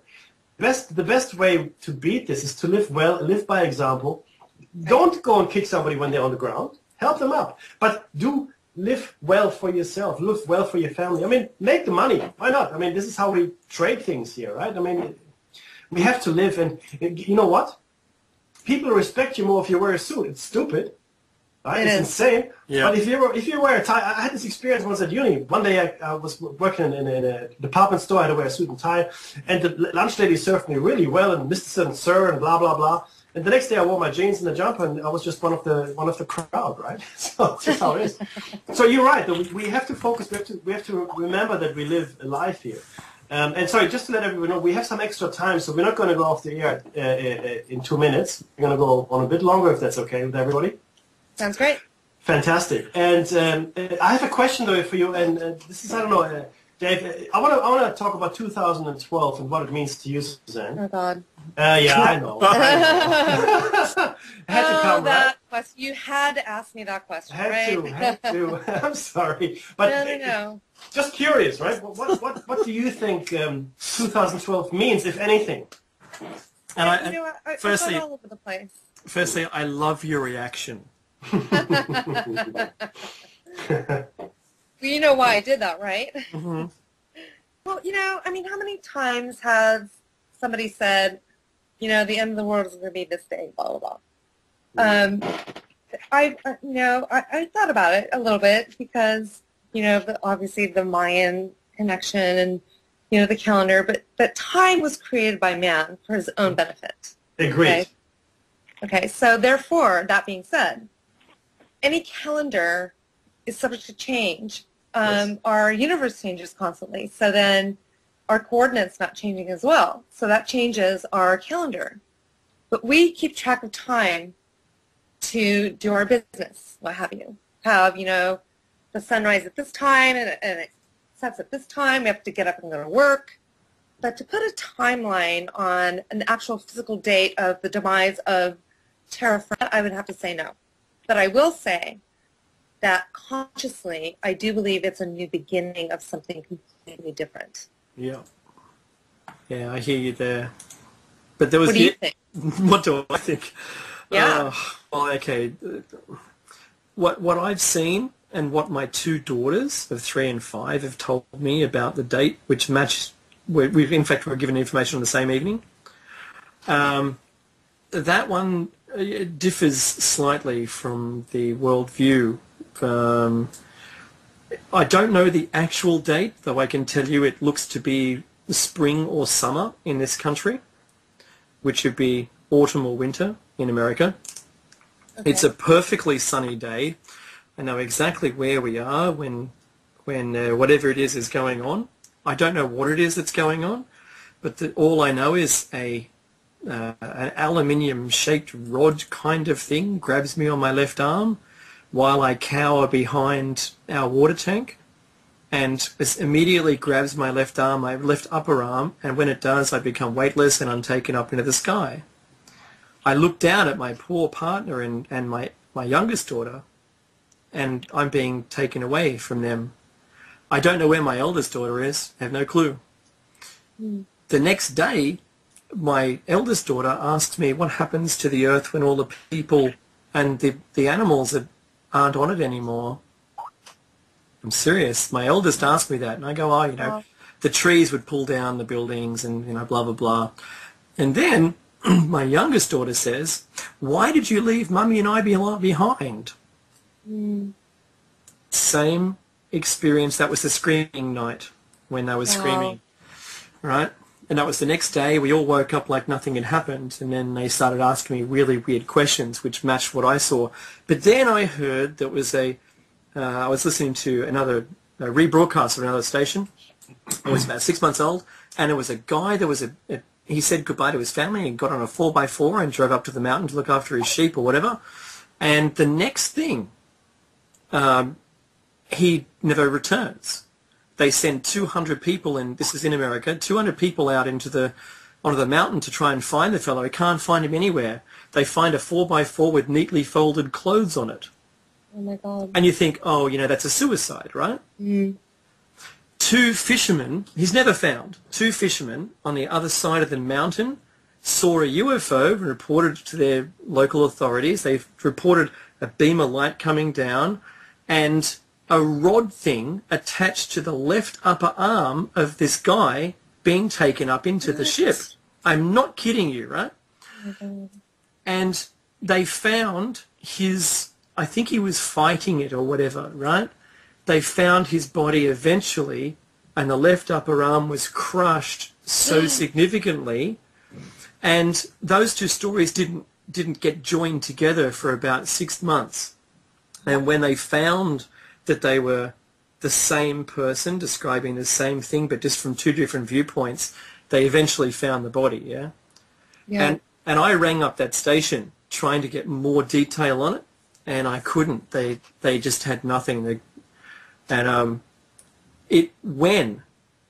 I heard that metal rod with the clamp on the end, it's exactly what I saw that happened to me. And I swear it stopped me in my tracks. It makes you think about all the missing people that Yeah. go missing on this earth. Like, where Do you are know they how- really? Yeah. Do you know how many people go missing in the United States every year? No. No. 100,000. What? Wow. Okay, that's a statistic that is real. That's just the United States. Okay, so you're quite right. Where do they go? What happens? Do they fall into holes? Right? I mean, some of course disappear on purpose, I imagine. But yeah, guys, I want you all on the radio to listen to this. It's 100,000 people just in the United States. Yep. So it's Yeah. not necessarily just abductions from here. No, could be all kinds of things. And we discussed this in some other show that there might even be people that fall through dimensional rifts, might be falling through holes in time. I mean, we've had people that appear here, oddly enough, and we have no idea where they're from. They say they're from a certain place. We have no idea where that is, for instance, right? We had this covered in some other show. And I'm sure that other people from here, I shift quite a lot. This is going to sound insane, I get that, but I shift a lot. And there's small changes. Like, I'll give you an example. I shifted from a line that, or from a world that had small rice balls to a world that has big rice balls. My brother tells me, no, it's always been the same size rice ball. No, it's not. I had small rice balls before, and now they've always been big. So it's small. Suzzanne, he's not making this up. I have no idea what you're talking about. No, I get that. His connection to this is that at one point in his life, he felt that deja vu experience, and it expanded to will I do it or won't I do it? And at that, it sort of split off what we can only suggest is possibly another timeline. Maybe. Right? Maybe. That makes sense. Yeah. And I know that same moment that happened to me, I didn't make any changes. So at same point, you feel as though you know what's going on. Mm-hmm. We're going to have a show on deja vu coming up really soon. Oh, yeah. That's awesome. Yeah, because it appears as though, from what I can understand, is that you're sending back the message to yourself that this is about to happen, whether it's a day, a few minutes, but you definitely don't feel normal during the deja vu. Do we have our hands up? Very, Agree? very true. Oh, Absolutely. absolutely. 100%. Yeah. It's a bit like, it's almost like, it's hard to say, like in molasses. But your head is in molasses to some extent, for me at least, or like foggy. It's very difficult to explain. But removed, it's the best word, removed. Removed. Yeah, so every single, and Dawn Jar saying her hand is up as well. And I'm just going to check out the chat room, yeah. So every person I've ever spoken to has all said exactly the same thing. Yeah, they feel this really weird feeling about it. And it's sometimes the same experience that people, when they have a conscious out-of-body experience, or they have a conscious, time, something happens with time. And in the Matrix, and we refer to the Matrix almost every show, Yes. for some reason. And it's when they change something. When that black cat goes across his path twice, Yes. it was the same cat. It meant they changed something. And it's a little weird. If no one remembers this band, don't hate me, right? Alien Ant Farm. Yes. All right? I Dum, do. dum, dum, dum, dum, dum. They did that Michael Jackson track, right? It was awesome. As soon as I heard their title of their band, the name of the band, I went, you know what? That seems to make sense. It does. Don't we live in that? Yes, we do. And when Lloyd Pye was on, he was talking about the intervention theory and how it seems to make sense that we're under constant intervention, by a species outside of the Earth. Well, see, finish your thought. No, well, that's really where I'm at, right? Okay. I'm suggesting that, that we're living in this thing, and there's external influences in it, despite our bubble of reality. We don't see very much outside of it. Yes. I can say with 100% certainty that we live in a four-dimensional space, and calling the three space-dimensional duration a four-dimensional space. We are definitely being played with, or influenced or interfered with from other dimensional or higher dimensional spaces, because some things just don't make any sense otherwise. I would also like to postulate something that we're going to come into in another 20 or 30 shows, which is the final, I guess the final stage of my conspiracy theories, that in fact we're living, and I will go into some detail explaining it some other time, in a prison. Okay, and Yes. the prison is in fact your physical body, and the only way to escape is to go in. It's a Zen koan, a Zen mystery. If your enemies come from the front, from the back, from the left, from the right, from up and from down, where do you go? Well, the answer is you go inside. So your only escape is within, and the sooner we realize that we have to achieve this consciousness change and love each other and actually get along, the better it is for us. Amen. Right, we're getting way out here off track. That's okay. No, you're not. No, you're not. No, you're not. I think, and what Becky and I do, we're drawing the same thread through a whole bunch of different things. And when you go back through our shows, they take us on what seem to be apparently different things, but they have this same common thread going through them all. Look, I think what we should do right now, if you don't mind, Suzzanne, is open up just to a couple of calls to have people who maybe, who don't have any input to us right now. So, Dawn, if you'd like to ask a question, you're able to, and anyone listening, please call in. We'll take your calls. But try and limit it to one and make sure your radio is turned off when you do call. Dawn? Well, yes, you were talking about consciousness in the Mayan calendar. Well, I believe the Mayan calendar is the consciousness shift, just for what I feel is going on in the world today. Well, with me as well, too. So I just wanted to say that this was a fascinating show, and I really loved to hear. I think it was Susan. Was it Susan? Yes. Suzzanne. Yes. Yes. I'm sorry? Suzzanne. Yes. Oh, Suzzanne. Okay. Yes. See, yes, and names have vibrations. Anyway, I believe that we are all threads that make up this harmonic tone that basically creating this tapestry, like you were saying, we should come together. I totally agree.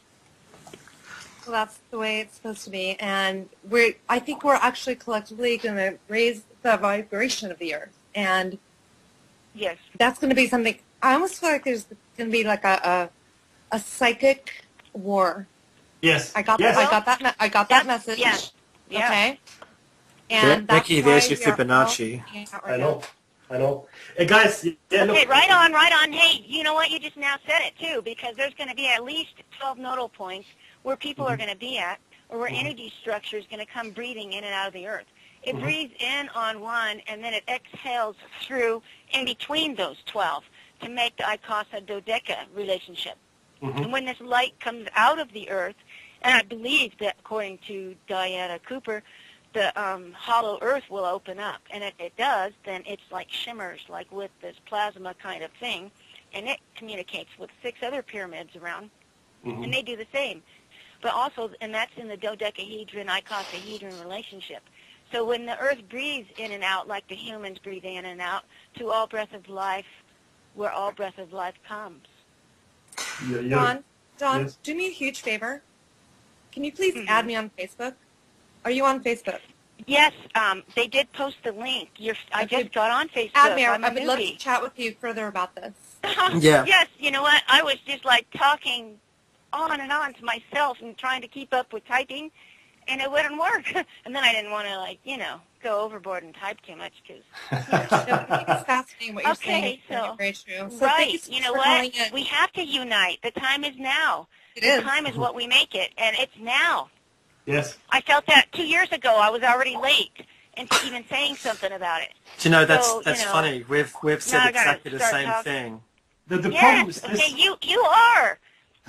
I That's hear what- you. I feel yes, you. yeah. I Yes, really yes. do. I've heard your show before. There's a massive problem, though, and I don't know how we can circumvent this. But the problem is that the people that are working against this, and I call them people in the broadest sense of the term, they're working against this, and the way they can stop this, because I believe it's actually numbers based. We have to reach critical mass of human beings, whatever. The point is that I think they It's an will. energy field that Yes. has to be reached. Yes, correct. But And, they will try. we are cathode ray tubes in this earth, Yes. and we breathe the photonic light from the sun just like Yes. the earth does, through the You're center, down, and back toroidal field. The toroidal field regenerates itself when it's working correctly, when it doesn't have blockages in their chakra systems or blockages in the field. The field connects with everything outside of there, and that's how we travel. It sounds complicated, but go within, like they all say, and we will take this planet where we need to take it.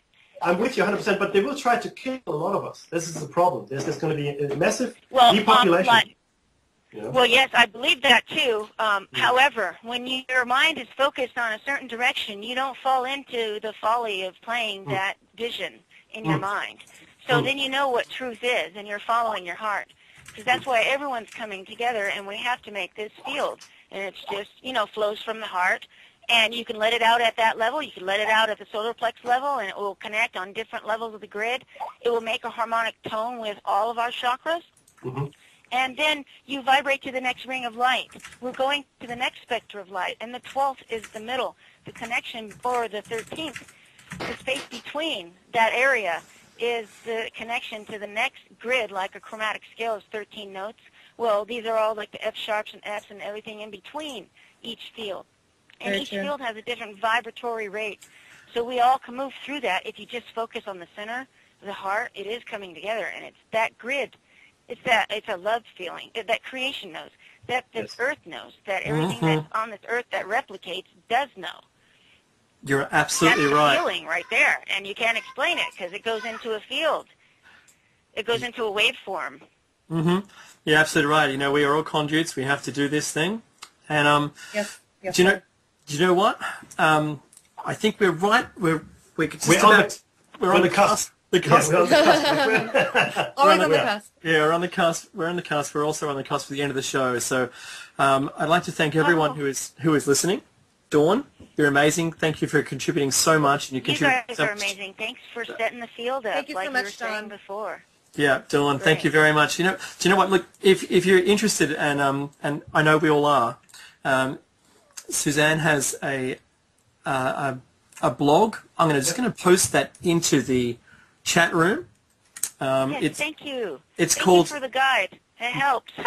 No dramas whatsoever, guys. Look, it's called abducteeawareness.blogspot.com. It's also going to be in our show notes as well. I'm just popping it into ours because we'll copy these into our show notes. With Travis Walton as well. Is that right, Suzzanne? I'm speaking at a conference actually in Maine in September. Oh, awesome. I know, and it's really going to be, it's called Experiencers Speak, and it's September 8th, 2012. It costs $20.12 per ticket. If you would like information, you can actually go to my Facebook page and message me there, and I'll reach you. Otherwise, you can call Audrey Starborn at 774-766-2558 for tickets. Awesome. Oh, that is so fantastic. You are welcome anytime you want. Would you agree if we had an experience, a roundtable at some point, would you be willing to contribute to that? I would be absolutely honored. Oh, you guys, you know what? I don't think we've found someone that doesn't like us. I'm sure they are. Yet.